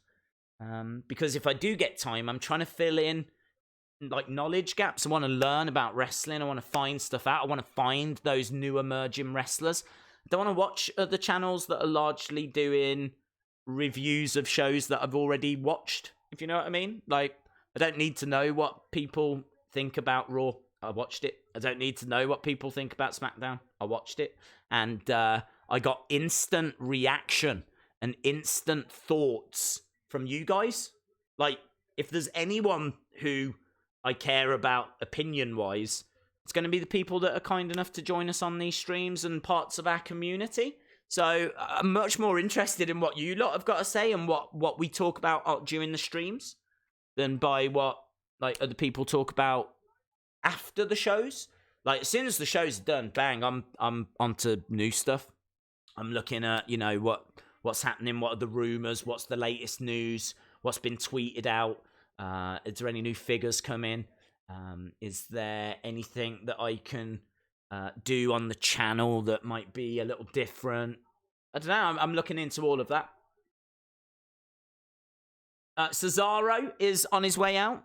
Days for Christmas, I got the SmackDown main event ring and 7 figures. Ronda Rousey Ultimate Edition, Elite 70 McMahon, and the Chase Dolph Ziggler. Top picks Finn Balor, Becky Lynch, and Jinder Mahal. Amazing! The only content I watch is Days. It's crazy to put other NWO opinions in my head. Well, do you know what? The exception to what I just said is this is the NWA podcast, because I don't know anything about the NWA. When it comes to WWE, I've been watching it since 92, 93, and I really feel like I know a lot. I'm not bragging. I'm just saying I feel like I do know a lot, as do you guys. You guys know a lot as well, you know? So, yeah, I don't need to watch other channels for that. I don't know anything when it comes to the NWA. I started watching NWA episode 1 of Power. I know like a little bit of the history in regards to like the, you know, the title changes. I know that the likes of Orville Brown was the very first champion, NWA champion. Orville Brown, I believe, was I think he was a booker actually for one of the territories, and they were all sat around the table trying to figure out who the first champion should be. Maybe the fact he was in the room might have swayed it for him, but he ended up being the first NWA champion, and kind of that started in the early 1940s and works its way through. But I mean, I cannot sit here and tell you what was the main event of Starrcade 86. I need to work on that kind of knowledge, you know. Like we saw Nikita Koloff, and I've seen quite a few of Nikita Koloff's matches, but I can't sit here and tell you like loads about Nikita Koloff. Maybe that's something I'd love to do. I'd love to do videos looking at those kind of wrestlers, because I need to learn that stuff anyway. So why don't I learn it and actually use the information on the channel? I'd love to do that. Time though, innit, guys? Time. Right, we've got New Day and Strowman versus is Sami in the match? Sami competing? This is amazing. Sami Zayn is actually competing. This is brilliant. He's not in the ring yet, but I've really, really missed him. There we go. New Day, Strowman, Sami, Cesaro, Nakamura. Boom. Yeah, so what I was saying is I watched This Is the NWA podcast because they do touch on a lot of things. They talk about before Power, you know, and they talk about things that you might have missed, and kind of explain, like, because, like, Gary in particular tends to go to a lot of the TV tapings. He was at the old TV tapings. He was at the recent TV tapings. It's kind of interesting to see what it's like to actually be in the building as well. And I think on their recent show, they were talking about the fact that the crowd need to be told a little bit more about what's going on. Because the crowd aren't really told why certain matches are happening. I just thought that was really interesting. So I feel like I get like a lot of interesting stuff from their podcast. So yeah, I know I've been shouting out those guys a lot recently, but I always, if I find really, really good content that I genuinely watch, then I tell you about it. But if I don't talk about it, it's because I don't watch it. Through the ropes goes Kofi. Days, I'm drinking coffee right now. Amazing. Days, does it look like Roman has lost some weight? He's not on screen at the moment, so I can't really comment. I can't say I noticed drastically, but he could have. He could have. But yeah, I mean, what I was just talking about is that PCO documentary that I was just sent. That excites me a hell of a lot more. That is the perfect thing that I love watching. Perfect. Right, we've gone to another commercial break. We're already 23 minutes in, guys. 23 minutes in. And the show has been awful. There's no two ways about it. We were teased a match, never got that match. Now we've gone to this match. The match hasn't really got going yet, and now we're at a commercial break, and that pretty much sums up the first 23 minutes. So, yeah, I'm kind of hoping for something a little bit more than that. Who should win? Okay, there's a poll up on the channel as well. Days, I'm eating takis right now. I don't even know what that is, buddy. I don't know what takis is. Days, if I make content, will you watch? Dude, I would definitely watch to see what your content was about. Yes, of course I would. And I'm more than happy to do that for anyone in our community. You guys are kind enough to join us on these watch-alongs. The least I can do is see what you guys are talking about and what you guys are creating. Like, yeah, I'm more than happy to find time to do that. If I was gonna watch something, I would want to be supporting you guys. So there we go. Can't it be over already? Hey Days, how are you tonight? I'm good. Shout out to James Barry. Have you ever seen the old Portland, Oregon wrestling? That was good times. I haven't, no, actually. I can't say I've even heard of it. OPO? Oppo? I've not, no. PCO is going to be in a wheelchair in a few years. Yeah, he's in his 50s, isn't he? Really am looking forward to watching that documentary because I really want to learn more about it. There's a channel, actually, that I don't watch, so that's why I've not spoken about it. But I would watch, and it's Wrestling Bios, because that is exactly the kind of thing that that's what I want to watch. That's the kind of thing I'm interested in. I want to learn about wrestlers. And I've kind of been thinking about doing something similar, but yeah, I don't know. Kind of what I just said with, I'm learning about Nikita Koloff if I'm going back anyway. So why not use that knowledge and put it in a video? Do you know what I mean? If I go back and learn a little bit about the history of the NWA, why wouldn't I just put in a video what I've learned? So I'm kind of starting to think more along those lines for 2020.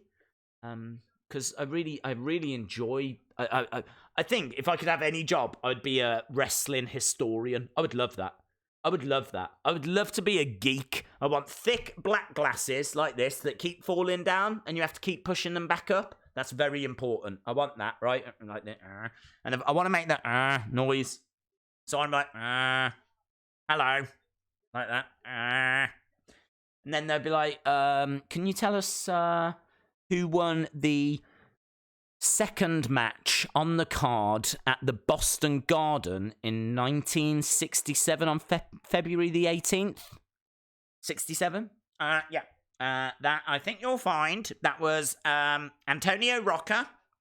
And Rocca actually beat, and it was quite amazing actually, he actually beat a debuting superstar Billy Graham. Which was actually quite surprising. And everyone in the garden was actually... didn't know who he was. They didn't know he was going to be a big star. So that's me. If I could be anyone in the world, that's who I would want to be. You've really got to set yourself high targets, high goals, you know? You've really, do you know what I mean? Aim high, my friends, aim high. So, yeah, that's what I'd love to be. The only problem is my memory is absolute trash. It is absolute trash. I feel like you'd have to have, like, a photographic memory for all of that kind of stuff, and I just don't have it. So, I think what I'm saying is I've already given up. Nice uppercut by Cesaro. Who's your favourite wrestler? Well, of all time, it's Undertaker, just because of the impact he had on my life. I don't know if I would have stuck with wrestling if it wasn't for the Undertaker. He just absolutely mesmerised me. I remember wanting to go to WWE shows when I was a kid, and they would come over to the UK. I think they used to come like once a year. They come twice a year now. But I think they used to come once a year, and we would go to Birmingham, the exact same venue that they do now, at the NEC. We would go there and we would watch the house show. And I said this the other day, I found my photographs, I found my pictures of when I went in the early 90s. And in the pictures is Alundra Blaze, King Kong Bundy, IRS, who is Bray Wyatt's dad, and Undertaker. Undertaker's one of them. Mabel, Men on a Mission, are another one as well. So I think we're looking about 94, 90, probably 94 actually. I think we're looking about 1994. So I've got pictures from 1994, which my brain is saying, are they up here? I don't think they are. Are they? Are they up here? Hello. No. Right, this match is still happening. Nakamura is in there with Kofi Kingston. Kofi down on his knees, going over. Let me know. I'd be really, really interested to know, what was the first event that you went to? Because that would have been my first event. My first event would have been in, I'd say 94 is my guess. I don't think 93 I would have seen them live. I think that would be a bit too soon. So I think 94 I would have gone, and I think those pictures could be from when I first went, and I saw Undertaker, and I saw those kind of people. King Kong. I can't believe I saw King Kong Bundy live as a kid. Can't remember it, but I've got photographic evidence. So let me know, where did you go? Who did you see? I would absolutely love to know your memories. Share with me your memories, friends. Days, do you remember Fake Undertaker versus Undertaker? I loved it. A friend of mine had the Fake Undertaker as his stepdad. What? It's amazing. Into the corner goes Kofi. European uppercut by Cesaro. WWF House Show 95. No way. Raw is War, August 87. A house show at Madison Square Garden, 1986.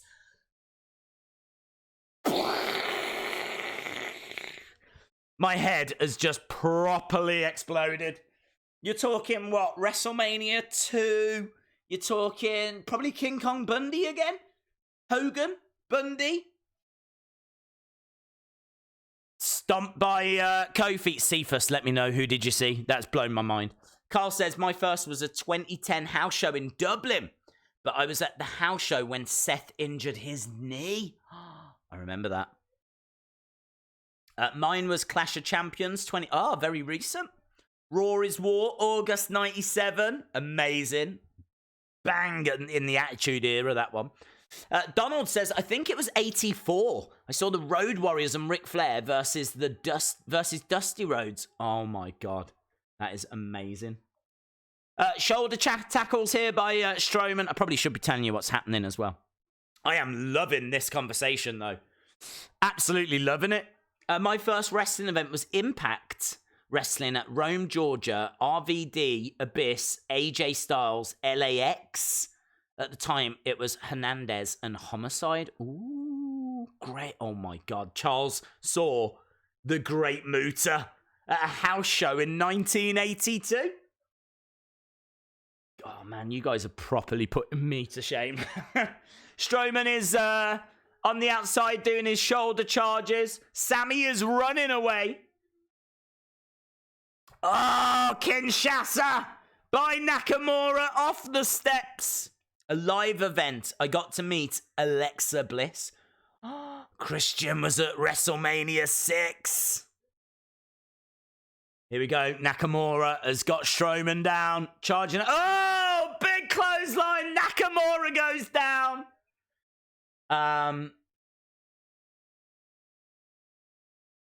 Here we go. Bob Backlund versus Pat Patterson, 1983 at the Philadelphia Spectrum. That blows my mind. That blows my mind. Bob Backlund, I think, held the WWE Championship for 4 years. Pat Patterson, the first ever Intercontinental Champion. Being able to see them two, you know what I mean? Talking about one of the biggest baby faces against one of the biggest heels. Dream match. That's proper dream match territory. Bob Backlund, Pat Patterson. Oh!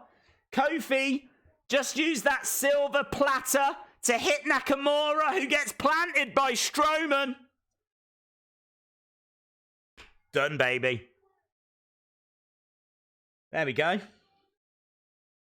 I bet there's a lot of kids. Do you think there's a lot of kids at this show? Do you think there's a lot of kids that got tickets on Christmas? It's like, Merry Christmas, we're going to Smackdown on Friday. Whoa! In 2 days, you get to go and see WWE. I bet there's a lot of kids that got that as a Christmas present. It's a pretty cool Christmas present, isn't it? Dan the Money Tree T. Dan the Money Tree is here. Days, hope you had a fantastic Christmas. The first WWF brackets WWE show I went to was in the early 90s. I saw Doink the Clown live. P.S. Big super chat is this late Christmas surprise coming your way, Days. Dude, you did not need to drop that super chat. Honestly, you didn't need. I understand people dropping them because obviously we read the super chats and it's not possible to read what everyone puts, but I really love what I love about our little community is I love the fact that you guys literally talk amongst yourselves. The amount of times that I look down at the chat and there's people saying hello to each other or talking to each other and I'm just like not part. I've had people tell me that I get muted and they're here for the chat. Little offended, not gonna lie, but totally love it as well. Totally love that. That's what it should be here for as well. You know, it's a safe space.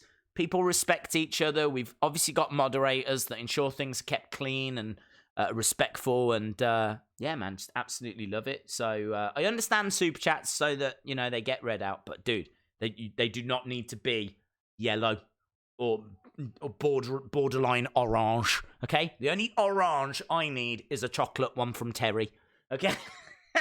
But of course it's massively appreciated. And damn the money treaty. I hope you had a fantastic Christmas. Same to all of you. I hope you all had a fantastic Christmas. They're trying to get Strowman to do a little bit of a wiggle here, and he is pushing Kofi, and he's going to do it. He's going to dance, isn't he? He's got Big E in one corner, Kofi in the other. He's looking out at the crowd. The crowd are clapping. Look at the size of Strowman. You don't appreciate how Strowman is until you, A, see him live, B, are seeing him compared to Big E. Oh, what is this? What is this? Oh, the dancer amongst men.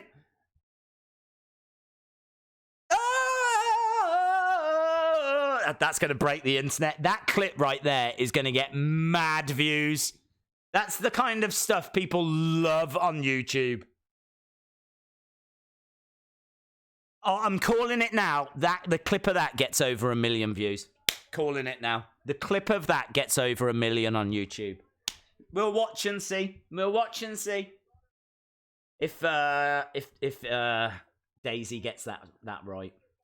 Right, coming up tonight, we've got a Moment of Bliss featuring Lacey Evans. We've also got Lacey Evans and Dana Brooke versus Bayley and Sasha Banks. Might be all right. Don't know. I haven't decided. We'll have to wait and see. Vape Ross Vape says, here is a totally unnecessary $2. Really appreciate it, man. Really, really appreciate it. Thank you very much, Vop. Vop? Vape. Ross. Vape. Days, my first ever WWE event I went to was WWE Wrestlemania, the Revenge Tour in Manchester. Very cool. My first event was in Germany, May 2014. The main event was John Cena versus Bray Wyatt. Jesse says, I want to be a money tree. Joking, I'm more of a twig. Dude, you are Jesse. You are now officially Jesse the Money Twig Callan. Jesse the Money Twig. Well done, Jesse. Jesse the Money Twig. We've got Sifa79, who says, Days, I saw the Iron Sheik. Amazing. Have you seen some of the Iron Sheik's tweets, by the way? I saw him ripping into Home Alone 3. It's one of the funniest things I've ever seen. I'm going to read it to you whilst it's in my head. Let me go to Iron Sheik's Twitter. If you're not following the Iron Sheik, please make sure you're old enough, yeah? Because he does not hold back, man. He does not hold back. Iron Sheik said, all my intelligent Home Alone fans know that Home Alone 1 is the real, and Home Alone 2 is better than nothing. But 100% F the Home Alone 3. Hashtag Home Alone 3. What's that about? What's that about? Why is the Iron Sheik sending that out on, the 14th of December, just before Christmas? The Iron Sheik calling out Home Alone 3. Santa better not F around this shirt, or I will beat the F out of him and make him humble. He's going to make Santa humble. Man, I'm telling you, the Iron Sheik, man. His bio says, I am the legend of the earth. Ask yourself, are you real or are you a jabroni? I'm a bit of both. I'm a real jabroni. So, Sifa79 says, I saw Iron Sheik, Hulk Hogan, Brutus the Barber Beefcake, Macho Man Randy Savage, Andre the Giant, Hillbilly Jim. Well, I mean, there's not really much point going on there, is there, to be honest? So, I mean, how do you follow that? Here's me saying I saw King Kong Bundy, IRS, Men on a Mission. You know what I mean? Alondra Blaze, who's amazing. But that clearly does not match up to Andre the Giant, Iron Sheik, Macho Man, Hulk Hogan. It's like, you've put me to shame, my friend. You have absolutely put me to shame.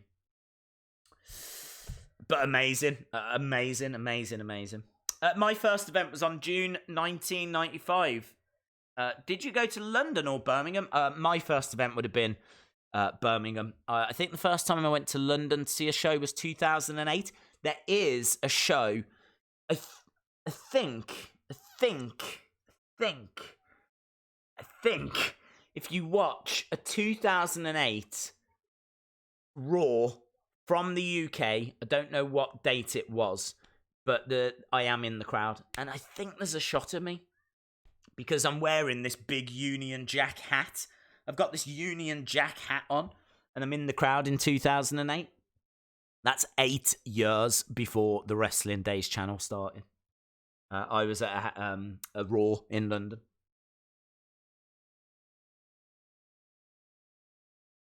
Days, who do you think the best wrestler is from each brand? Actual wrestlers, I would say maybe Daniel Bryan from... I don't know, it's really tough, isn't it? Feeling Daniel Bryan from SmackDown. I'm feeling... maybe Rey Mysterio from Raw. And Johnny Gargano from NXT. Although, I would mention Asuka. And I am thinking Aleister Black. I am thinking Cesaro as well. So it's really hard to say. Jeff Watson, shout out to you, my friend. Thank you very much for the donation. Jeff, you should definitely put a comment next time. I would love to know when you first went and saw WWE. What are your memories? Maybe you've put it already, Jeff, and I just haven't seen it. I will try and keep an eye out for Jeff's comment there. Jeff very kindly donating. Jeff Watson, shout out to you. But let me know, what was the first show that you went to? We have got, guys, no word of a lie, we have been jibber-jabbering, okay? We've got like an hour and 15 minutes left of this show. 45 minutes or so have gone by already. Days, my dad saw the Dynamite Kid. That is incredible, bud. I mean, it blew my mind that the Dynamite Kid was alive until very recently. He was in a terrible condition. Like, he was pretty much like housebound. I think he was even in like some kind of a nursing home because he needed like constant treatment, constantly looking after. So I think he was in some kind of an assisted home. So yeah, not in a great place, but he didn't pass away that long ago. Do you know what? I need to Google that because I am not going to do him the disrespect of sitting here and not actually telling you when the Dynamite Kid passed away. One of the all-time greats. Passed away on the 5th of December 2018. It's been just over a year since we lost the Dynamite Kid. One of the greatest wrestlers of all time. Ryan W. says, Merry Christmas and Happy New Year. My first live event was when Kane debuted. Best night of my life. I bet it was. Dude, that's one of the best moments of all time. They'd been building that up for so long. And then you finally got to see The Undertaker's brother. It's gotta be Kane. That is amazing that was your first event. That is insane. E-Man, great friend of the channel, did a great video the other day about a Fiend Lantern review. Shout out to E-Man. Love E-Man. He's been a long-time supporter of the channel, so big shout out to my good friend E-Man. The first event I went to was when Jake put a snake on Ambrose in 2014. That is amazing because I think CM Punk was on that show. I seem to remember it was a tag match main event with The Shield against New Age Outlaws and CM Punk. Here we go. Look, Sonya Deville signing some programs. We got Mandy Rose. Where's Otis? Here he is! He's got a cake!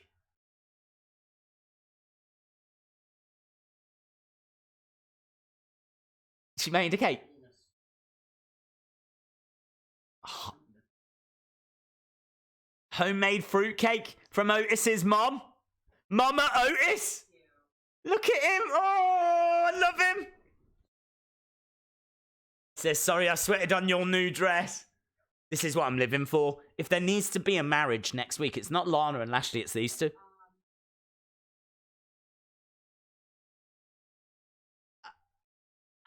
Oh, Otis! My heart melted! He just melted my heart! Oh, I love that man! Oh, I so want them two to get together. So want them two to get together. That legit is one of my favourite stories in WWE right now. Because he has had, like, he's really, like, loved her for a long time. He even dressed as her for a Halloween Battle Royal down in NXT. Oh, my God. Isn't that just one of the cutest things you've ever seen?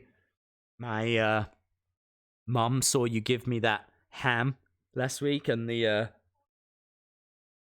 kiss last week, and she made you this holiday fruit cake. It's got real fruit in it. Ah! Ah! It hurts! It hurts! Oh my God. He is so gonna get over with that. I mean, he's pretty over anyway. Carmella versus Mandy Rose. Oh, it is. Shout out to Matthew Lopez. All you need is love. All you need is love. Love. Love is all you need. This is that could be this generation's Macho Man and Miss Elizabeth. You know it. You know it. You know it. Days. I was at King of the Ring in '94 when Owen won. That was my first pay-per-view event. I remember it was Bret Hart versus Diesel for the WWE Championship. That is very, very cool. I remember watching that show as a kid. Like 93, 94, you are talking like when I could not get enough. I mean, I probably watch more now, obviously. I never used to get, I never had Sky, so I could never watch Raw every week. So there's actually a lot of Raws I still haven't seen and caught up on. Yeah, there's probably a few Raws I need to go back to from like 95, 96. I think I've caught up on a lot during the Attitude Era, and obviously I've been watching a lot past 10 years or so. But that is amazing. That is awesome. Days, Mandy's going to lose because Otis is going to interfere. Oh, I hope he doesn't. I hope he doesn't. He doesn't need to. He doesn't need to. He doesn't need to do too much. Otis needs to wear some sparkles for that to work. What do you mean, some sparkles? For him to be Miss Elizabeth. Yes, you're right. You're right. Well, hang on, no, what? Not for him to be Miss... What am I on about? I don't think you meant that Otis is going to be Miss Elizabeth. Yeah. Yeah, that's what they need to do. They need to have Mandy Rose dressed up as the Macho Man. Oh, yeah, dig it. Mandy Rose. And then Otis comes out dressed as Miss Elizabeth. Do you remember when she took the skirt off? Imagine Otis doing that. Don't. That's worse than a forfeit. So, yeah, that would be amazing. That would be amazing. But I totally understand what you mean now. You mean that he needs the Macho Man sparkles. He needs, like, the robe. The cape. That's what I meant. Days, I went to WrestleMania 100 when Mama Days beat Brock Lesnar for the WWE Championship. Yeah. Big surprise that was. Not many people predicted it. She wasn't the bookies' favourite. But I think it was absolutely genius that she took the spife and used the spife. And who knew that Peter the Cringe Bear was going to sneak up from below the ring? So, yeah, WrestleMania 100, amazing. Otis has got a good Macho Man impression. Well, look, I hope he doesn't cost her this match. I've got a feeling you could be right, and he will. My family can't afford WWE tickets. Oh, well, that means that you haven't been to a show yet. Which means that you've still got your first time. You've still got your first time ahead of you. So, something to look forward to there, bud. A surprise match for Roman on New Year's Eve. Right. We got Carmella in the ring. Yes, it is. New Year's Eve, Times Square. Roman Reigns, Dolph Ziggler on New Year's Eve. Love this music, man.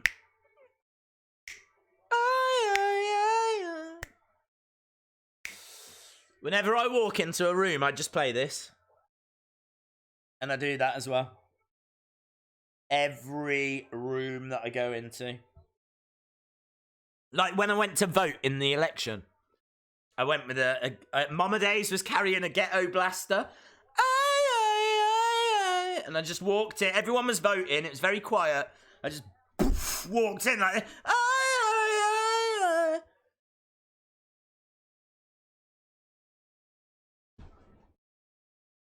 I gave it one of these. I went onto the desk where they've got all the voting forms. And I was like this.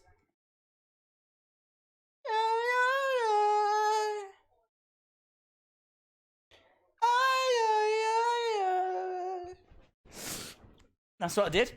And they told me I couldn't vote. So, honestly, I don't think that's very democratic. Right, we're underway with Mandy Rose against Carmella. Mandy Rose driving her shoulder into the midsection of Carmella. Ham! There's someone in the crowd that's got a sign that says ham! Yes!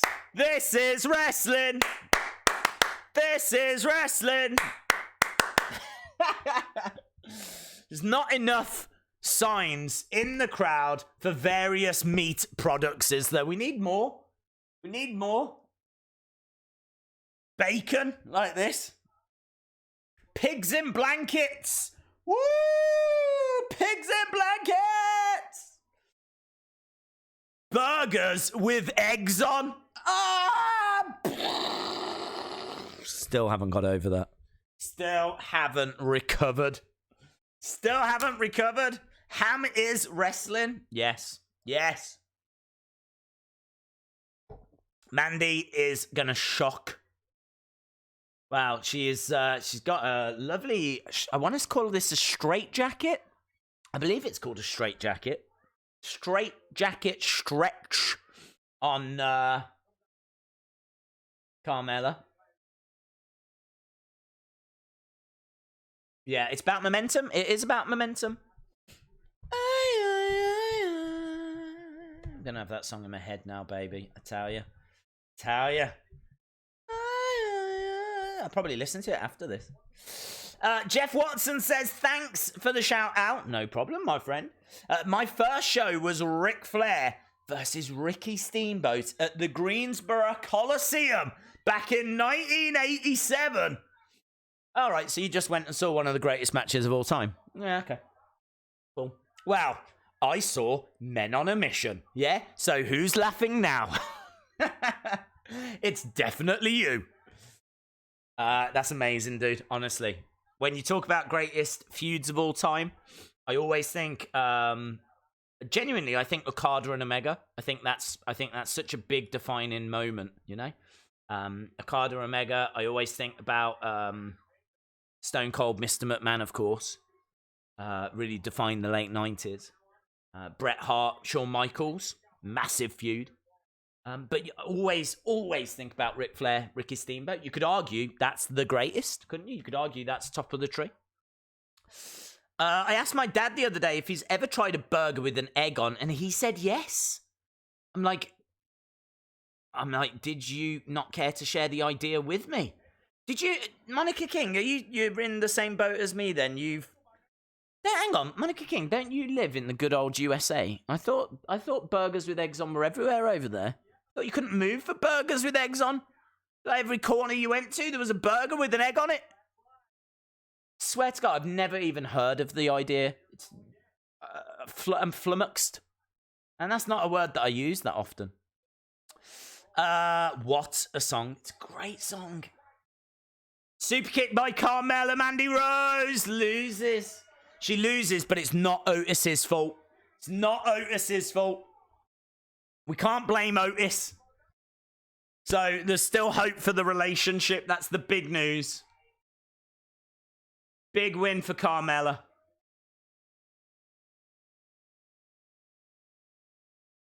So King Corbin has refused to compete. So it is Miz versus Daniel Bryan. Coming up next, winner faces the Fiend at the Royal Rumble. Days, I met Gangrel. He was a cool dude. Amazing. Just saw an image of The Undertaker then. Did we all just see an image of The Undertaker? We all saw an image. Yeah? We all saw an image of The Undertaker. Right, Miz versus Daniel Bryan. Days, my first event was a live event in Belfast 2015. I've only ever been to house shows. I was supposed to go to Raw in Glasgow, but it got changed. Yes, it did. It's really disappointing. They really messed around that tour in November. There was no show in London. The ended up having to tape Raw and SmackDown at the same event in Manchester. Glasgow was meant to be Raw, I believe, and then that just got turned to a house show. It was horrible. They really messed that tour around. So it'd be nice when they come back after WrestleMania and we get, proper big country tour again. My mom was a huge fan of both and took me. It was amazing and I was hooked. My mom worked with people who knew Flair personally, so we got to meet a lot of the guys that night. All right, there we go. Jeff, not only putting us to shame with one of the greatest matches of all time, also got to meet a lot of the wrestlers. So there we go, Jeff.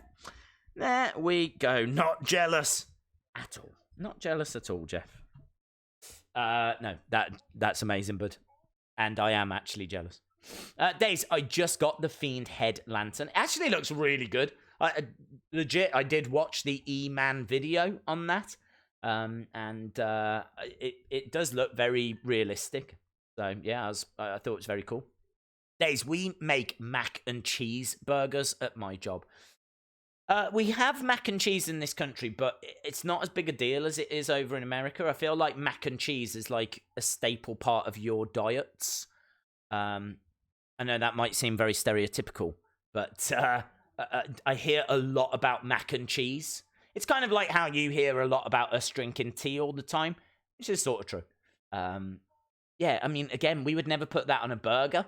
We would never put that on a burger. I could, if I was out, right, out in like a city, say Birmingham, yeah? If I was in Birmingham, which is, I think, still the second biggest city, could be Manchester, not Liverpool. Those, any of those, I don't think I could find mac and cheese. I wouldn't have a clue where to go to get it. Not a clue. I wouldn't know where to find it. It's just not. I'm sure it would be sold somewhere, but not a clue where. Honestly, I don't think I'd find it. I'd be screaming it out. I'd be like, "Hello, mac and cheese." Excuse me, do you know where there's any mac and cheese? Excuse me, do you know? We got Seamus, by the way, now. It's catching my attention. I was just trying to hear what he was saying. Shout out to Darian. Hope you're well. Days, where do you live? I live near Market Drayton. I mean, I can't tell you exactly where I live because I don't actually live anywhere. Like, I live close. I live in a field. Like, the reason that I can be loud, there's no houses around us. There's no houses, like, next door or anything. We're kind of, like, out on our own. The next house is, it's about a good, 2-3 minute walk. So there are houses close by, but not close enough that they're going to hear me. So, yeah, you kind of have to travel in a car to get anywhere. So I live close to a place called Market Drayton, which is a very, very small town. Telford, which is a little bigger. Wolverhampton is about 35 minutes away. Shrewsbury is about 30-odd minutes away. Telford, we've mentioned.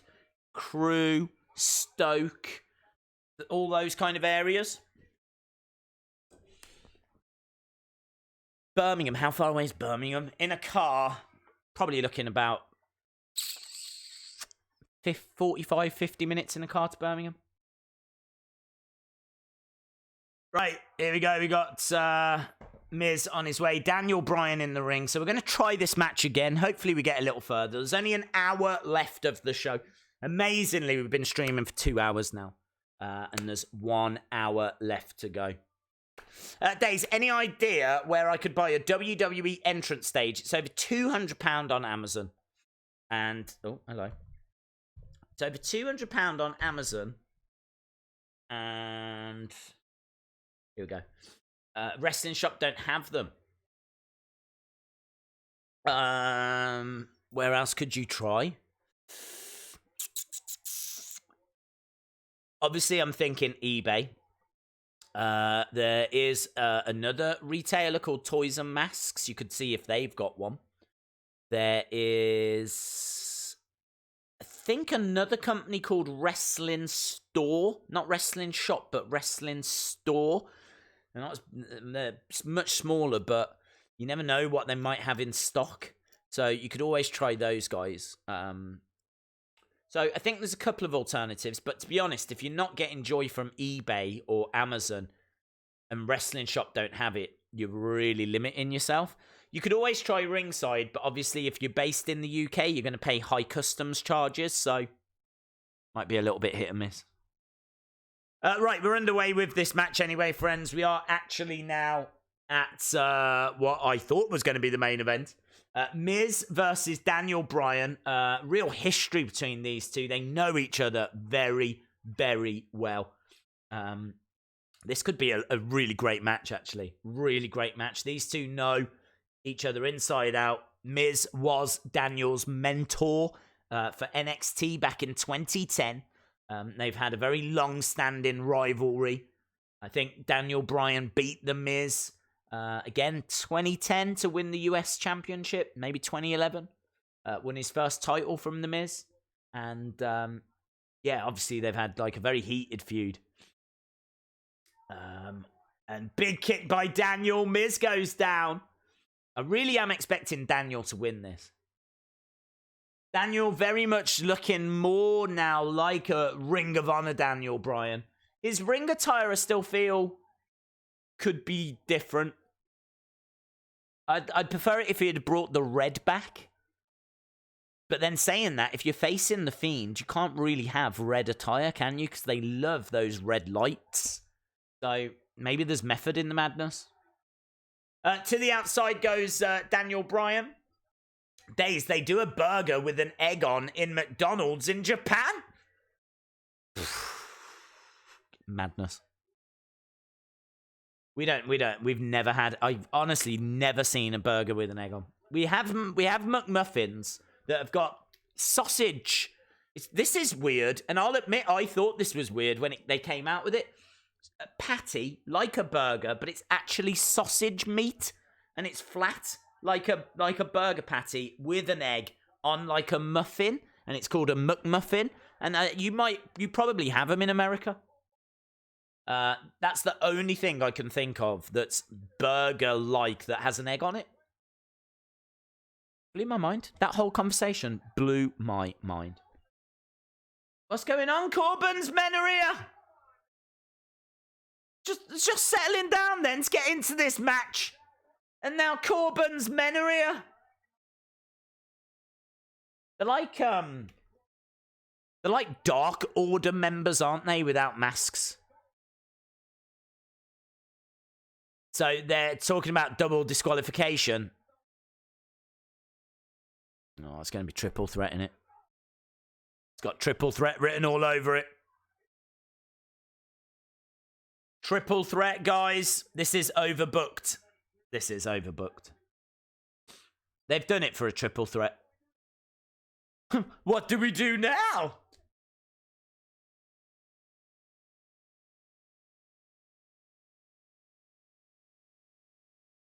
So, I mean, look, I never understand this. I never understand this. It's so stupid. Corbin has sent that security team out to disrupt the match because he says if I can't be in the match, they shouldn't be in the match. But everyone knows it's going to mean they both go to the Royal Rumble. Everyone knows it's going to be a triple threat.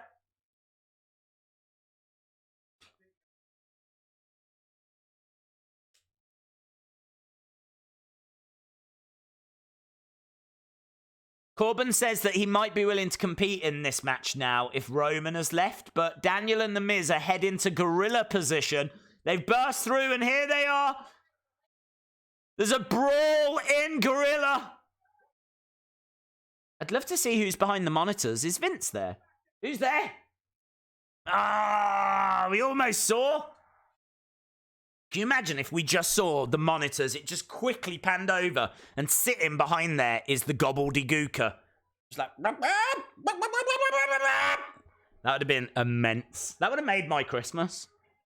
It's not Triple H. It's not Bruce Pritchard. It's not Vince McMahon. It's the gobbledygooker. It would definitely explain this show. It would explain a lot of what is going wrong with WWE. Brawl! Yes. Days, which WWE pose should I do? Legends, Raw, or SmackDown? Do Legends? Do you mean posse? I am having to say my words very carefully there. I think you mean posse, and I said pose. So do Legends anyway. WWE is pretty much scripted and extremely faked. So yeah, that's one reason why ratings are dropping. This still isn't the main event. No, still not the main event. Shane O'Mac and cheese. Just thought of that. Shane O'Mac and cheese. How is that not a thing? How have they not opened a restaurant and they're selling Shane O'Mac and cheese? They definitely should do that. If anyone from WWE is watching, open a restaurant, yeah? Don't do it like you did before in New York and you paid stupid money. Just open a little restaurant somewhere in... Do you know what I mean? Let me find like a really small place in America. Oh, let's use Google again. Hey Google, can you tell me a small place in America? Oh, wow. Again, it hasn't worked. Brilliant. Thank you. Making me look like a fool again. Just can't win. I even said, hey Google. I just can't win. Right, here we go. 50 tiny, charming places in America. Oh, it was a TV show? No, I didn't want a TV show. I wanted a small city. Give me a small city. Right, here we go. I want... Leekwood. Ugh, it doesn't sound very good. No, I don't want Leekwood. Littleton? Let's go Littleton. I wanted a small place. Makes sense to go to Littleton, doesn't it? We'll have Littleton. Or Apex. Apex Predator. You know, like Randy Orton. Apex would make a lot of sense. That's a real place. So it could be... How many people live there? Does it tell me? Oh, it doesn't say. Okay, well, either Littleton or Apex. They should open a restaurant there. I'm feeling Apex. And they could do Shane Mac and Cheese. Google's turned heel. It's always turning heel. Baron Corn on the Cobbin. Corn, it should be right. Baron Corn on the Cobbin. Oh, guys, we've got a new game. Getting your suggestions for food. Loving that. Shane Mac and Cheese. Baron Corn on the Cobbin. Loving it. Loving it. Get it in. My grandma lives in Littleton. Amazing. Well, let her know that we're petitioning to get a WWE restaurant there. And she needs to go because she will die for the Shane Mac and Cheese. Days, mine was WWE Live in Belfast. I met Roman Reigns and Seth Rollins. Amazing. Bobby Fried Fish. You could have Bobby Battered Fish. Bobby Battered Fish. That's the rumor. Anyway, that's what people are saying. People are saying that Bobby Battered Fish. Fiend fries. Fiend fries. Drew Mac and Cheese. Shane McMuffin. Oh my God, you guys are amazing. Nacho Man Randy Savage. Oh yeah. Dip it. Can you imagine that? Oh, Nacho Man. Oh yeah, dip it. Oh, I'm having too much fun. Right, now we get in the match again, guys. It's the never-ending match. We almost had it earlier. It then got cancelled. Then it was turned into two one-on-one. Now it's the main event again. It's just so overbooked. What a mess. Adam Cole Slaw. I am loving that. I've got to applaud that. Adam Cole Slaw. That is so good. Lana Banana split. Sasha Banks and Beans. Hello, we got Moment of Bliss on here. Oh, Adam Cole Slaw. I so love that. Moment of Bliss.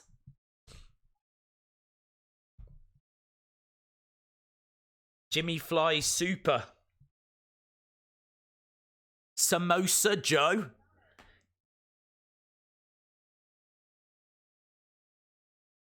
Alistair Black Pudding. Okay, so we've got Alexa and Nikki. Both on Moment of Bliss, and Lacey Evans is on her way out. You're nasty. Firefly Fries. The Becky Lunch menu. That makes sense, doesn't it? Have you been to the WWE restaurant before? Okay, well, you've we've got a couple of menus today. We've got our main menu, or we've got the Becky lunch menu, if you want to have a look at that. There we go. Hope you've got a big appetite. And you can eat like the man. Our prices aren't going to break the Sasha Banks.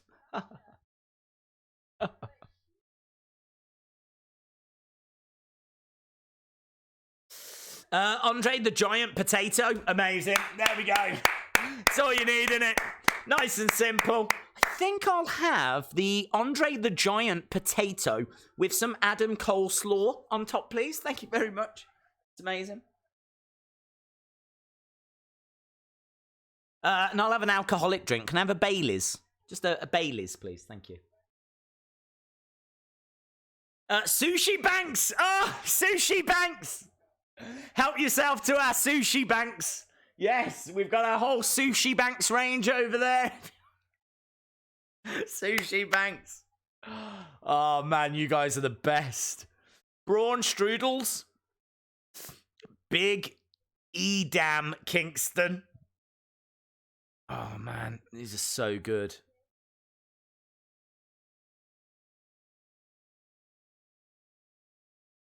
Lacey says that Sasha crossed a line. My daughter means everything to me. You guys are still going. I thought you would have run out by now. Honestly, I thought we would have exhausted it, but look at this. Still going.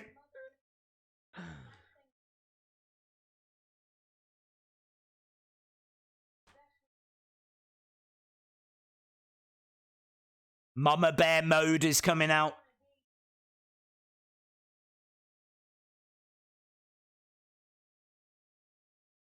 You don't want to get between a mama bear and her cub.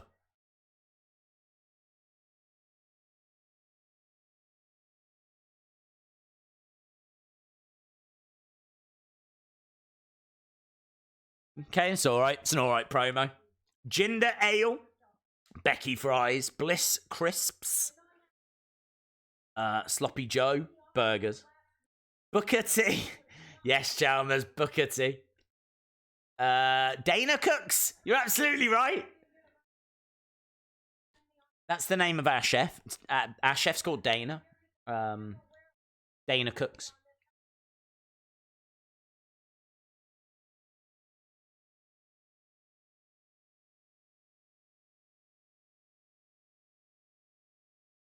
Okay, so pretty standard, paint by numbers, passionate promo from Lacey Evans. Just saying, you know, don't come near my daughter. I'm in Mama Bear mode. She's ready for a fight. So I think they announced that we were getting a tag match, weren't we? So it looks like we're going to that tag match. This is going to be Lacey Evans, Dana Brooks versus Sasha Sushi Banks, and Bailey. The main item on Becky's menu is Seth Rollins. Would you like some soup and Rollins with that? Some bread Rollins? Would you like some Seth bread Rollins? Okay. Oh, nice! Look at this. They're already beating up Dana. So they've already attacked Dana backstage. Loving that.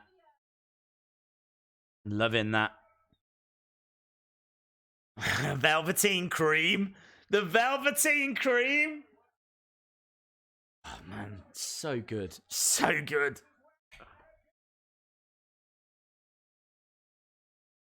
Right, there's a brawl on the entrance stage. We got Dana, Lacey, Sasha, and Bailey all brawling.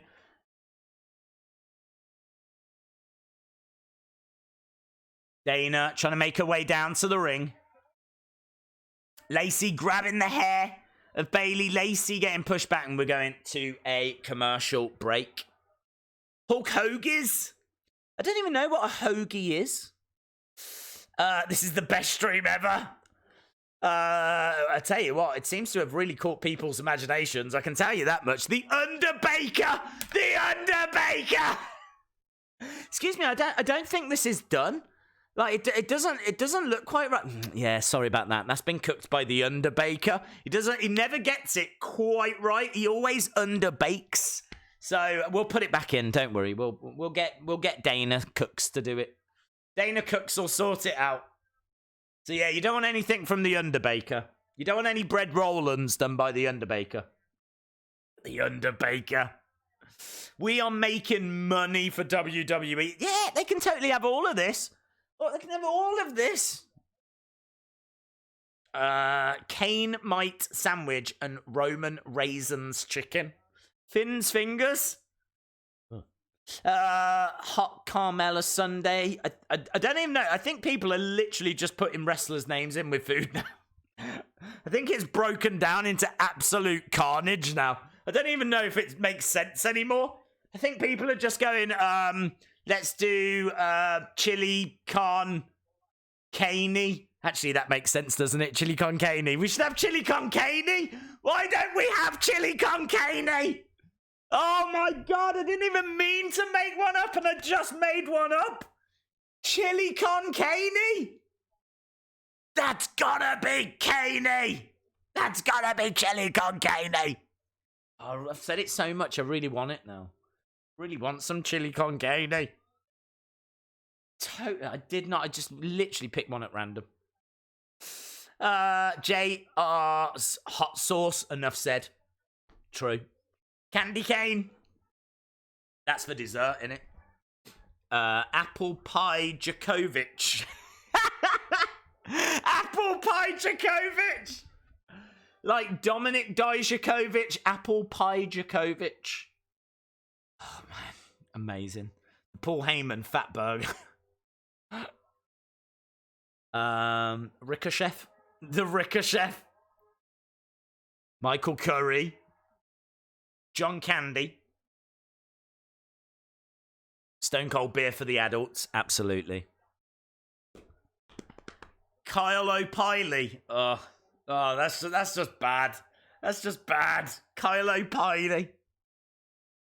Right, I think we can stop now. I think we have literally filled so many menus with food. Like, the restaurant's sorted. The restaurant is ready now for opening night.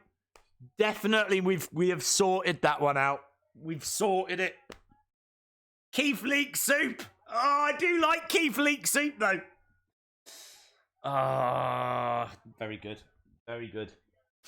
Right, we should turn our attention to the action because we are back on SmackDown and we are now underway with the match that was advertised. We've got Sasha Banks and Bayley taking on Dana Brooke and Lacey Evans. 40 minutes left. So we know that we've got this match. There might be something else to come. We haven't seen any Fiend. We haven't seen any Funhouse. But we know that we are getting Boring Corbin. Oh, nice back elbow from Dana Cook.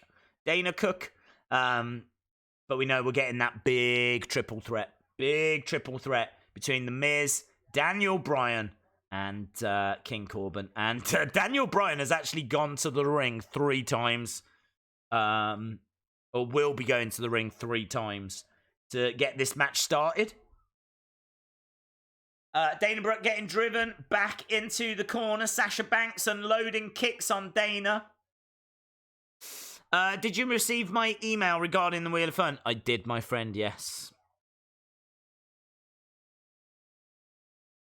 Right, into the corner goes Dana Brooke. Spaghetti Bolognese. Spaghetti Bolognese. How? I mean, honestly, we've been on this topic for about 20 minutes. How are you still coming up with them? How are you able to do that? I have no idea. You've got, like, proper witchcraft going on in the chat at the moment. 1, 2, shoulder up by Sasha. Sushi Banks. I've got all of these names properly in my head now. Now when I'm seeing wrestlers, I'm seeing their food alternatives.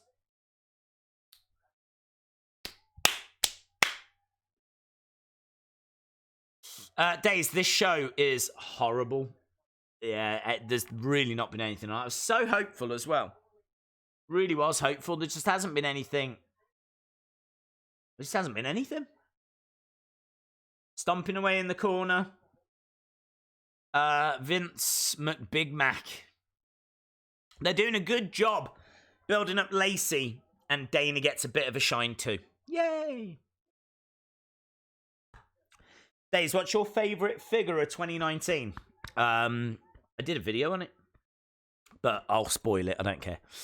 Favourite figure is Finn Balor, the Ultimate Edition. I genuinely think that could be the best Mattel figure of all time.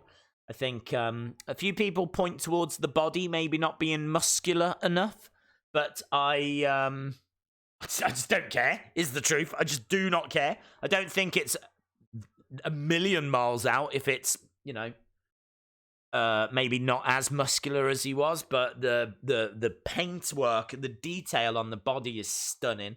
The face paints on the heads are incredible. You get swappable heads.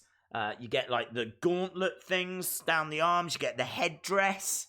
You even get a little sarong. I think any figure that comes with a sarong is right up in the upper echelon. Like automatically, if it comes with a sarong, if I can use the word sarong, then bang, you're going right up there. So it comes with this little dress, sarong, fabric wraparound thing, and yeah, for me, it's borderline faultless. I think it's absolutely stunning. The best heads on a figure I have ever seen wrestling wise. And that dropped in 2019, so for me, I think that's the best. And I love the Cassius Ohno. I think the Cassius Ohno is a real sleeping giant. I think it could be the best elite figure this year.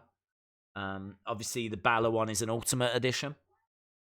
So that Cassius Ohno was an exclusive. It's got wonderful entrance attire. Great face scan. He's a bit bigger in size. Because, of course, he's a little bit bigger in size as well. But aren't we all after Christmas? You know what I mean? Aren't we all? So, no disrespect there. Sasha tagging in Bayley. Bayley getting into the ring. So is Lacey Evans. Lacey with a clothesline. Down goes Bayley. Connor Shaw says the French Fiend fries. The French Fiend fries. What does a French Fiend look like? Let me in. Je m'appelle Fiend. Oh, let me in. Yowie wowie. I can see it being all that kind of stuff, you know. The French Fiend. The French Fiend fries.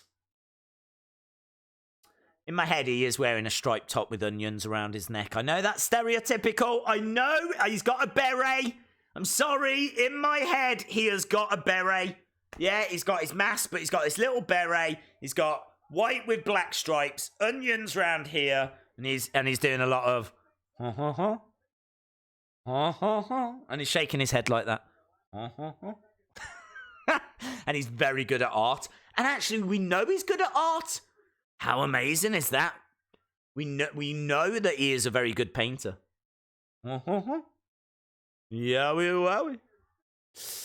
wowie.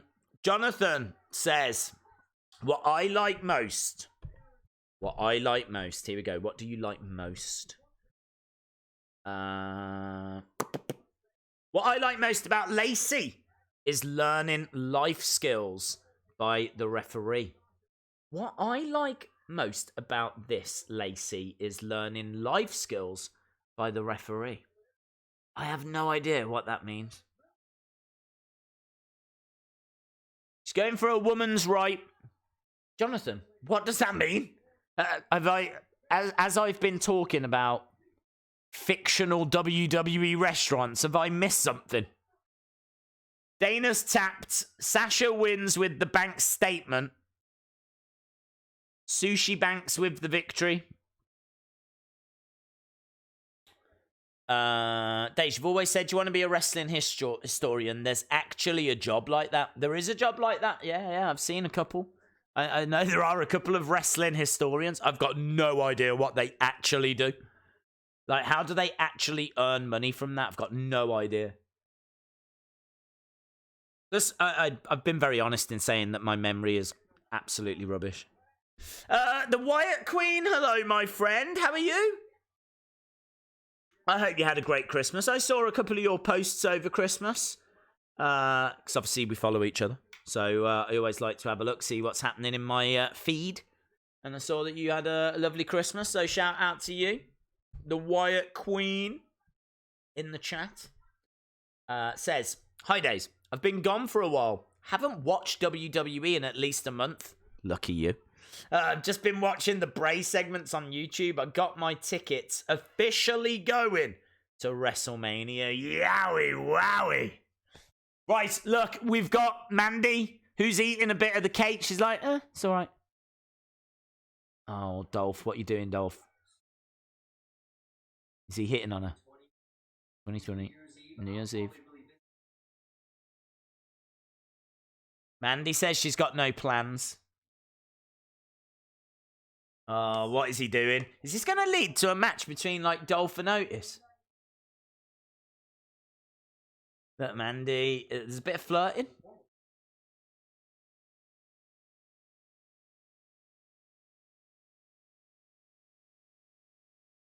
Dolph is being a bit forward here.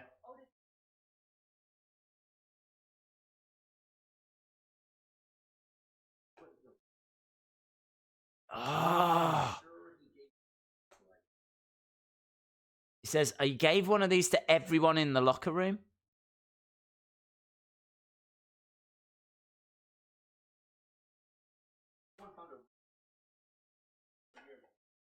He says someone found a roach in one. What's he doing?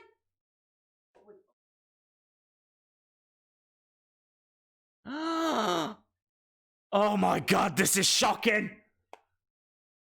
I want Otis to be there. Dolph steps into the homemade fruitcake. No! No!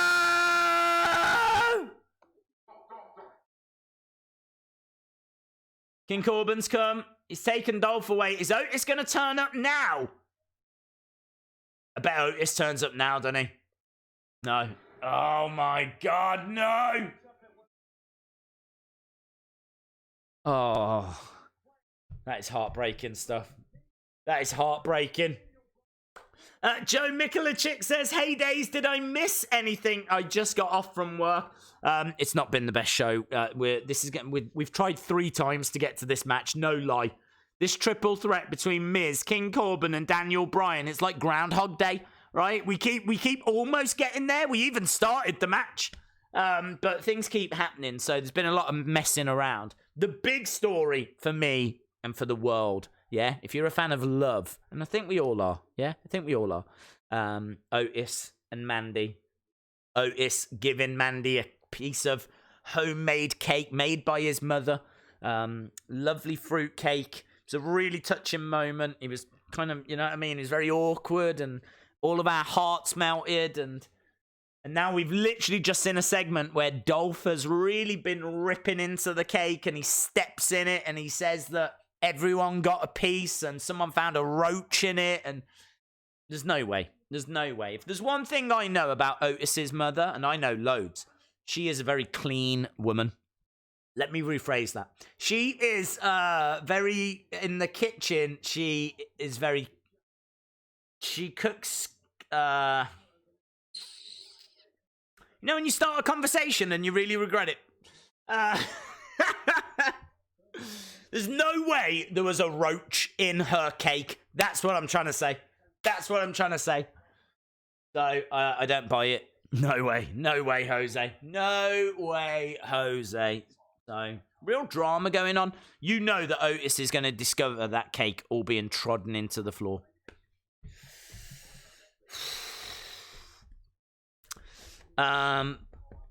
Ultimate Warrior is dead. We've got some breaking news, guys, from around about 5 years ago. Tasty Lacey. The Fiend looks like the Joker dyed his hair and added chocolate cake to the menu. It's a bit harsh. Yes, you're right. That's it. This is the NWA podcast. That's the terminology I was looking for. She has got a sanitary kitchen. She runs a very tight ship.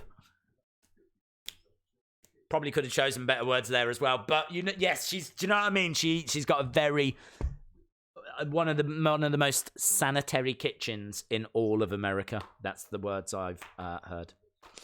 That's definitely one way to put it. Yes, Cass might be coming back. I'm not too sure. Watching your live streams is better than watching Raw and SmackDown, because when I watch Raw or SmackDown on TV, I start to get bored. But when I watch your live streams, it's fun and entertaining. Well, there's not much pressure there, is there, Sophia? Just heap that pressure on me, why don't you? When I watch that show, it's boring, but when I watch this stream, it's really good, so you better stay good.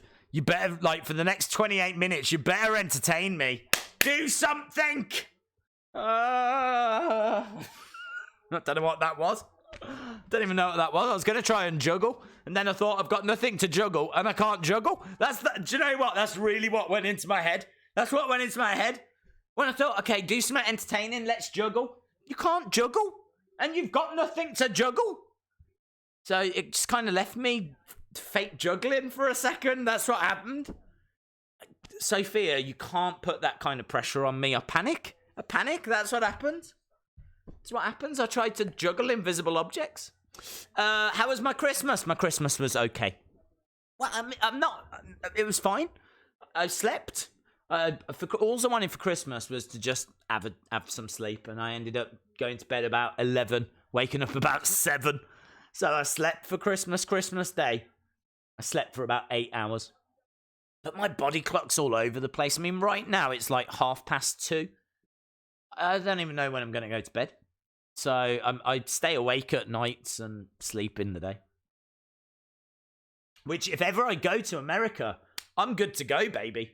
I'm on your time. Okay, we got Mustafa Ali backstage. Fake juggle. Oh, no, I panicked. I just panicked. I've just named a new name for yourself. Hyper Days. Yes.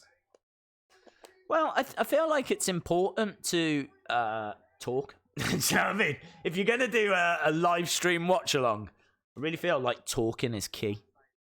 So if any of you out there are thinking of doing watch alongs, that's my biggest piece of advice. Make sure that you actually talk.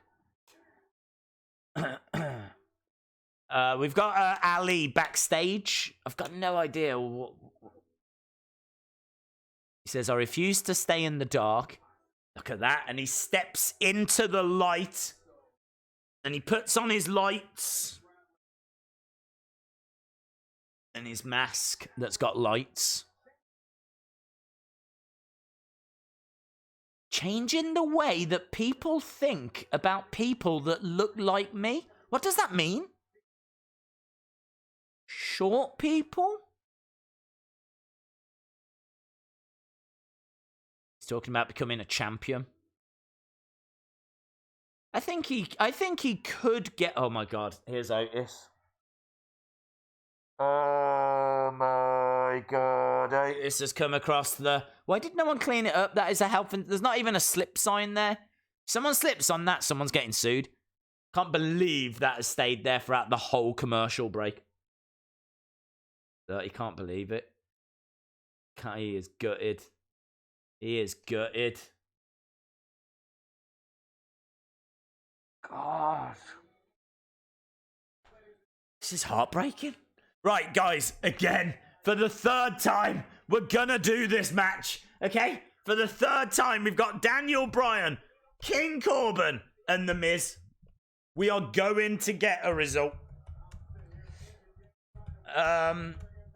Versus The Mix. Who the hell's The Mix? Little Mix? I don't know.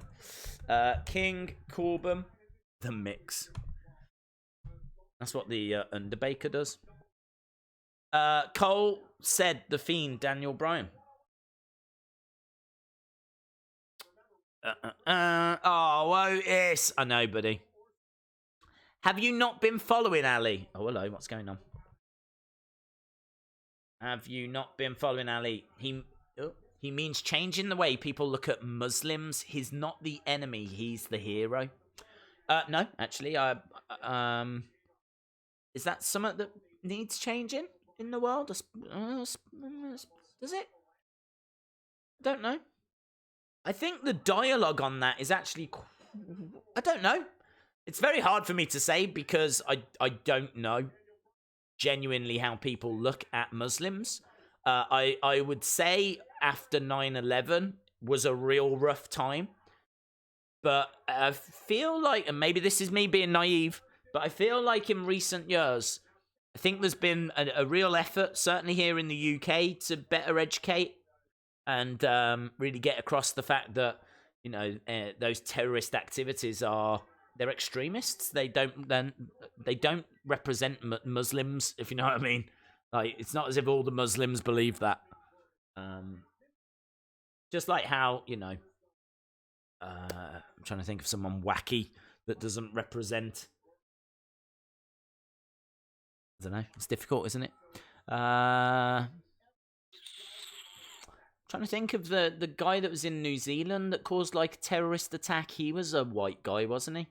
He obviously doesn't represent white guys just as much as he doesn't represent white guys. Perhaps there is a bit of work to be done there. I don't know. Into the corner goes The Miz. Smackdown is boring. It's still really hard for Muslims in America. Okay. Pro Wrestling says, I understand. Ali played the typical foreign heel and a little boy looked scared in the crowd. So he decided that day to be the hero instead and change how people feel. He's done videos about it on WWE and TV. Okay. Don't worry, Days. I wasn't putting you in any pressure to entertain. Okay, thank you, because we have actually now moved on to terrorism, so it's going to be very hard to find humour in this. Whoo! You want to talk about tricky? We're in tricky waters right now, friends. There is no humour here. We are in a humour-free zone.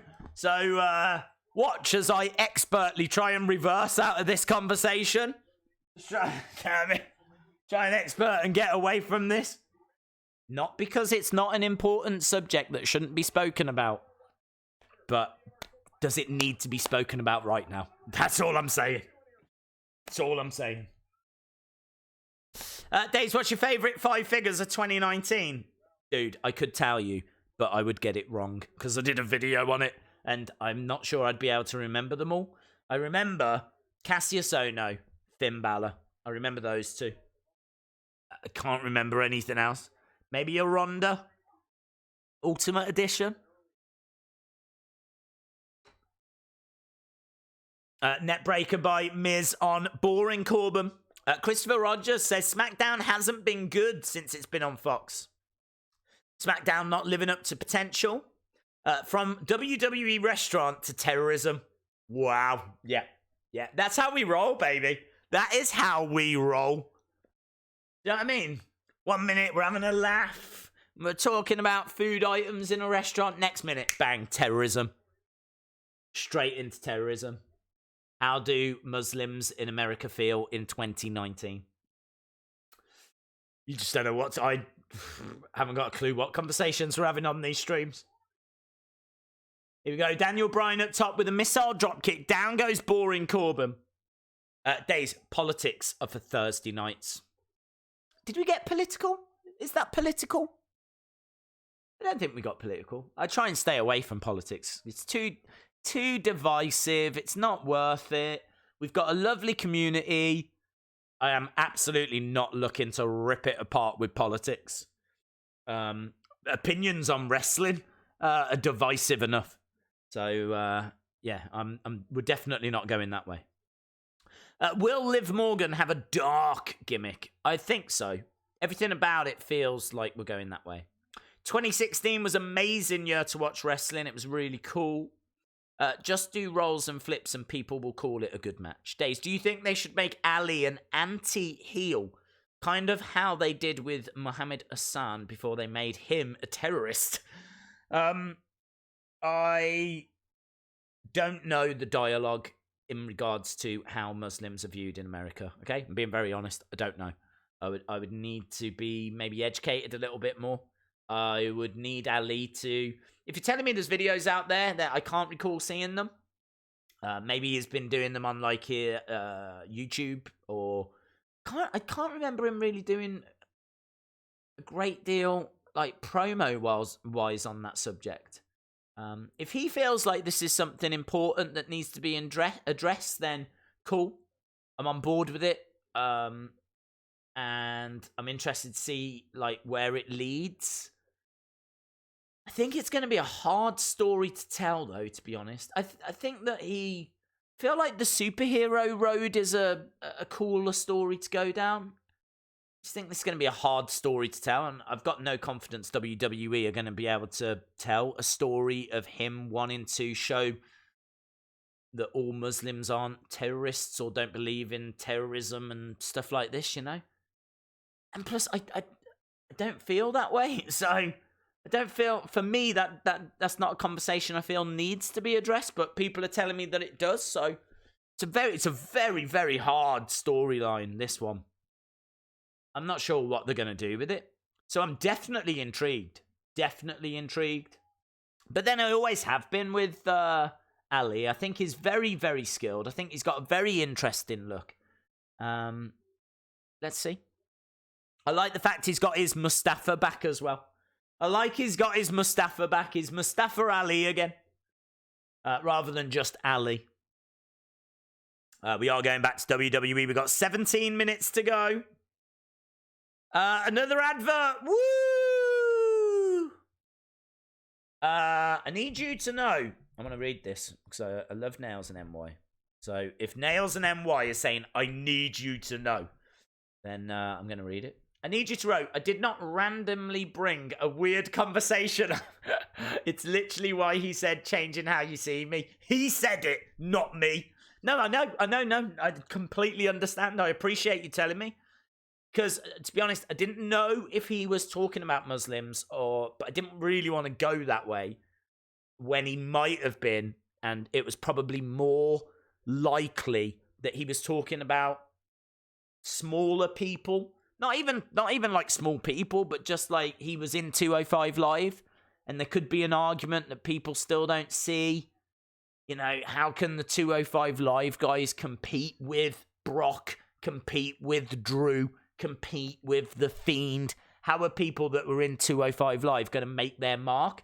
So I felt like out of all of the options, that was the more likely thing that he was talking about. So I appreciate you bringing clarity that he's actually referring to how Muslims are viewed. But it's a tough conversation, you know?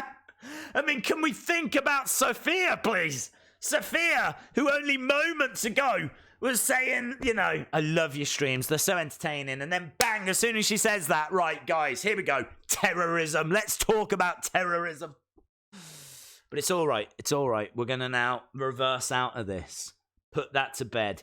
And we're going to look at this because we've got The Miz, who is screaming in pain at the moment. Daniel Bryan with a label lock. Miz breaking that hold. There's 15 minutes to go, friends. 15 minutes to go. Why do you never show the screen? Because we would be removed from YouTube if we were to do that. We would be picking up copyright strikes. YouTube would be demonetizing us. WWE would come after us. So that's the reason for that. Only Mandy Rose bending to pick up a newspaper in the middle of the ring can save SmackDown. I don't even think that would do it. Days, being a Muslim in America is probably difficult as we have got... I'm not going further. Not going further.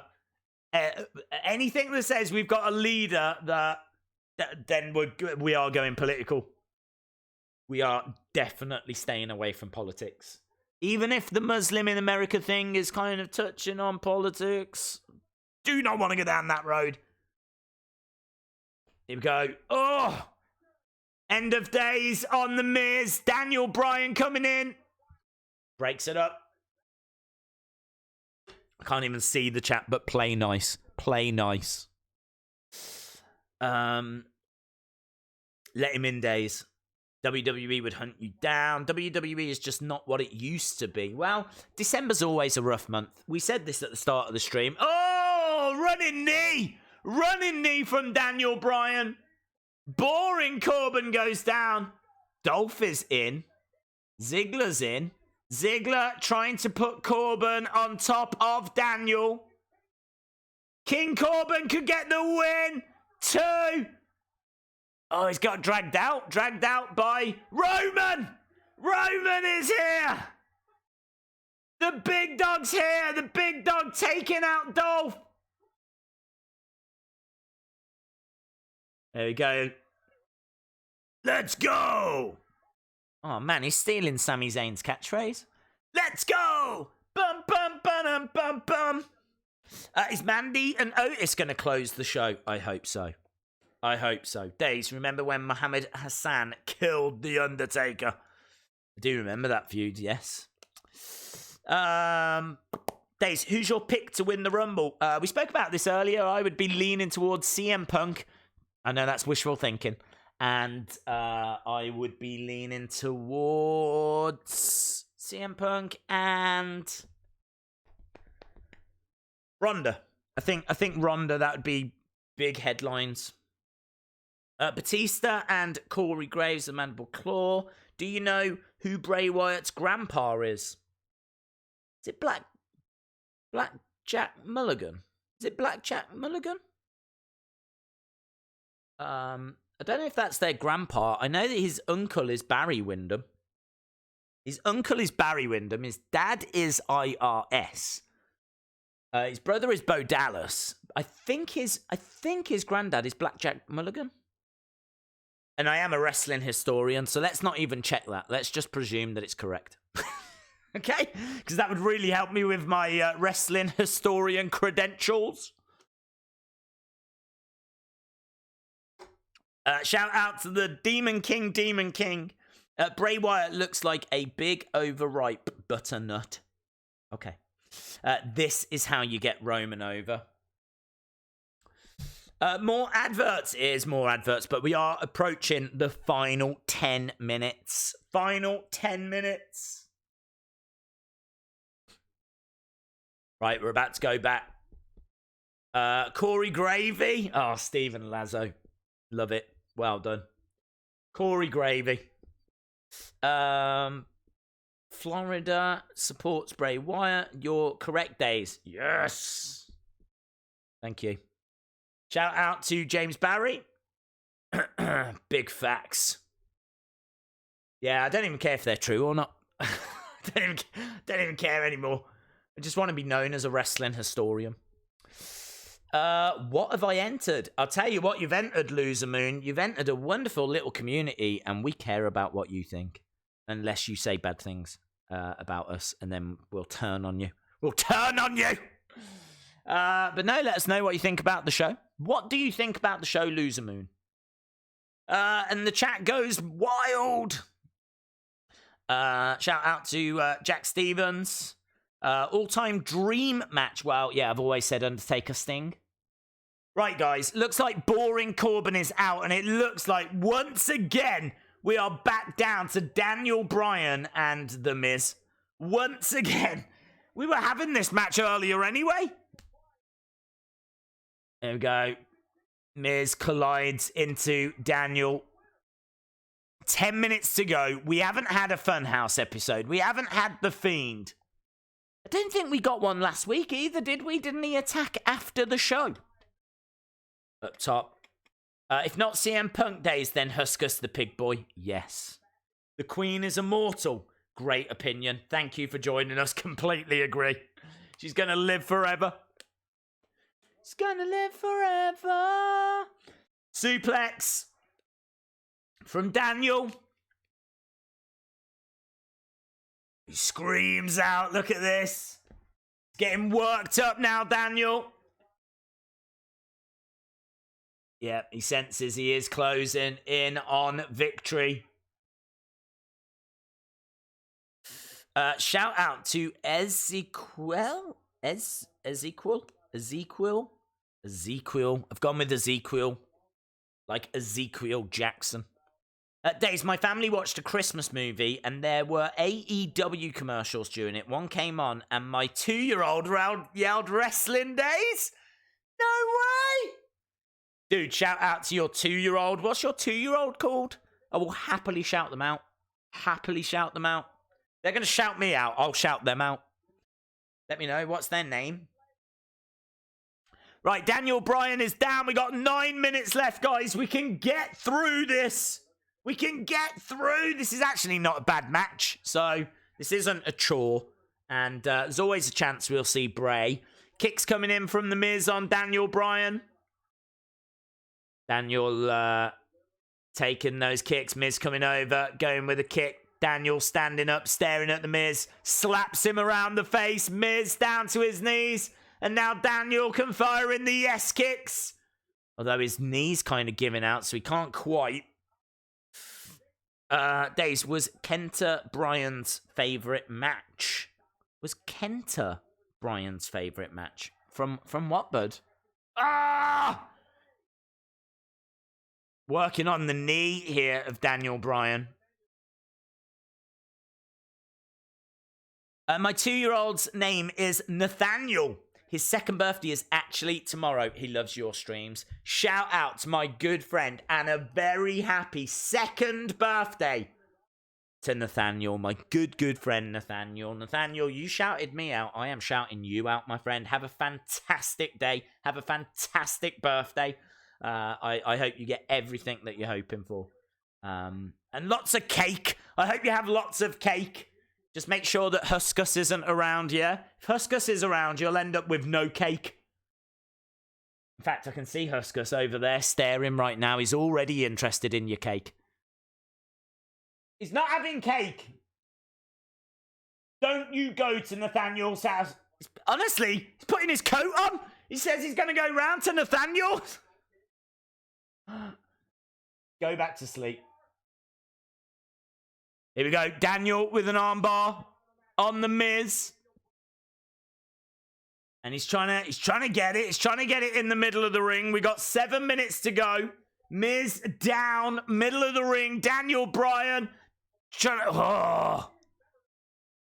No disqualification in this. He was getting bitten by The Miz. 2. Daniel kicks out. Where are we? Camera was so in the ring then. Kind of felt like the referee had a camera. Some of these camera angles are really weird. Daniel trying to get some blood circulating around his knees. He's trying to start the yes chant. He thinks that's going to help repair his knee if he can get a yes chant going. Up on his feet, chanting yes. Huskus is going to his house. Could we do a weekly history show called Days of Wrestling Past? Days of Wrestling Past. Oh, skull crushing finale! Middle of the ring! 2! Kick out by Daniel! Into a figure 4! I'd love it if The Miz arched now into a figure 8. Could you imagine if The Miz did a figure 8? Just a figure 4 for The Miz.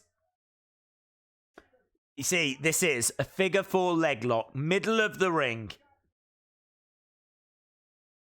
I don't know. He's trying to get out of it. I do. Daniel Bryan is a master of submission. I don't mind if he turns it over and reverses the pressure.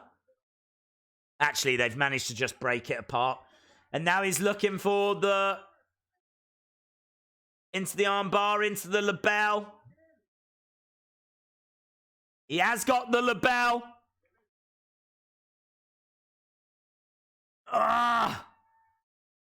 Miz is screaming in pain right now. Miz screaming. I can't. Oh my God, it's brutal. Look at his arm. His arm is... He's got a tap. He's got a tap. Oh, God, love that. Love that. Love that. Love it. There was nowhere for him to go. There was no way out. His arm was twisted and contorted behind his back. Daniel Bryan victorious. So, Royal Rumble, as predicted, is going to be Bray Wyatt, The Fiend, versus Daniel Bryan. So, there we go. We're getting that match again. And here's Firefly Funhouse! Firefly Funhouse to end the show! So, Yay! Bray Wyatt celebrating! Yowie wowie! Dun-dun! Looking good, kid. Okay. You're about to have so much fun. But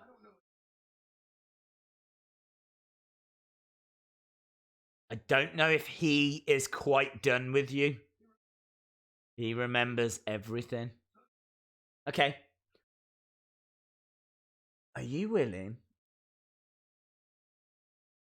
You just look down then. I want to know what... Is there something in the funhouse? Are you willing to let him in? Are you willing to do whatever it takes? Are you willing to let him in? Why would he be saying that to Daniel Bryan? Are you saying the only way... This is quite interesting. Daniel obviously starts a yes chant, gets the crowd chanting, but I think what's really interesting about that, has Bray just told us how you beat the Fiend? Because I feel like Funhouse Bray is saying if you want to win, then it's going to take something extra special. Are you willing to go that far? Are you willing to let him in? Perhaps the only way you can beat the Fiend is by letting the Fiend in. This is really interesting. So the Fiend could lose, but he can only lose to something equally as powerful as himself. What does that mean for the Royal Rumble? What does that mean? What does it mean? I don't know what it means. Interested. Very interested in that. Subpar show, 5 out of 10. Yeah, get your scores in. Get your scores in. I thought the show was pretty flat, to be honest. I'm thinking 5.5. We didn't get much of a Funhouse. We didn't get much of the Fiend. We didn't get much of Bray Wyatt. I really like the Mandy Rose Otis stuff. I hate the fact they teased that match 3 times tonight. I think the Roman Baron Corbin stuff was okay. Not really into the Lacey, Dana kind of stuff. It's just not grabbing me. I don't know, it's just not grabbing me. I don't know. I think it was pretty substandard. A lot of people were saying that throughout the show as well. So get your scores in. I've gone with 5.5. I was hoping for more, to be honest. You always want that. You always want that OMG moment. You always want that big shock, that big surprise, that big talking point. I suppose the talking point here is that Daniel is going to face the Fiend at Royal Rumble, but I kind of expected that. It's not that big of a surprise. I don't think the Otis Mandy Rose stuff is that big of a surprise. I think the Braun dancing is going to do well on YouTube, but it's not that big of a moment. It's just a fun little moment, but it's not that big. Yeah, I'm feeling like a 5.5. NXT is overrated. 3 out of 10. 3 out of 10. 5. 5.4. 5. 7. 10 out of 10. 10 out of 10. 5.75. It was a 5.25, but then the Funhouse bumped it up. But there we go, guys. I mean, it was what it was. We've done a little stream. We've had a little chat. I think we sorted terrorism out. I'm not too sure. I think we sorted it. I'll have to go back and watch the stream, but I'm pretty sure we sorted terrorism. And we definitely sorted the WWE restaurant. That got sorted. Yeah, you know, we watched an okay SmackDown. Okay SmackDown. Jim says nothing comes close to the NWA. And honestly, that's fact. That now is not even debatable. NWA is consistently knocking it out of the park. So make sure you're joining us on Tuesdays. We were really fortunate enough to have Thunder Rosa and the current World Wrestling Champion, Mr. Nick Aldis. Both of them were in the chat on Tuesday. You never know who's going to turn up. And of course, if you want more, then make sure that you are checking out This Is the NWA podcast. Love those guys. So, yeah, amazing. Just saw a super chat, so I'm going to go to that before we part ways. AJ Parker says, maybe that's one thing Roman Reigns keeps trying to tell us. Maybe that's one thing Roman keeps trying to tell... Oh, no. Oh, my God, not Roman. Ramblin' Rabbit. It's the same initials. I thought it was Roman Reigns, but it's not. It's Ramblin' Rabbit. Oh, my God, I should have got that. Should have got that. Of course, it's Ramblin' Rabbit. Maybe that's the one thing Ramblin' Rabbit keeps trying to tell us. Yeah, maybe. Maybe. Maybe Roman Reigns is Ramblin' Rabbit. That's why they've got the same initials. Conspiracy. There we go.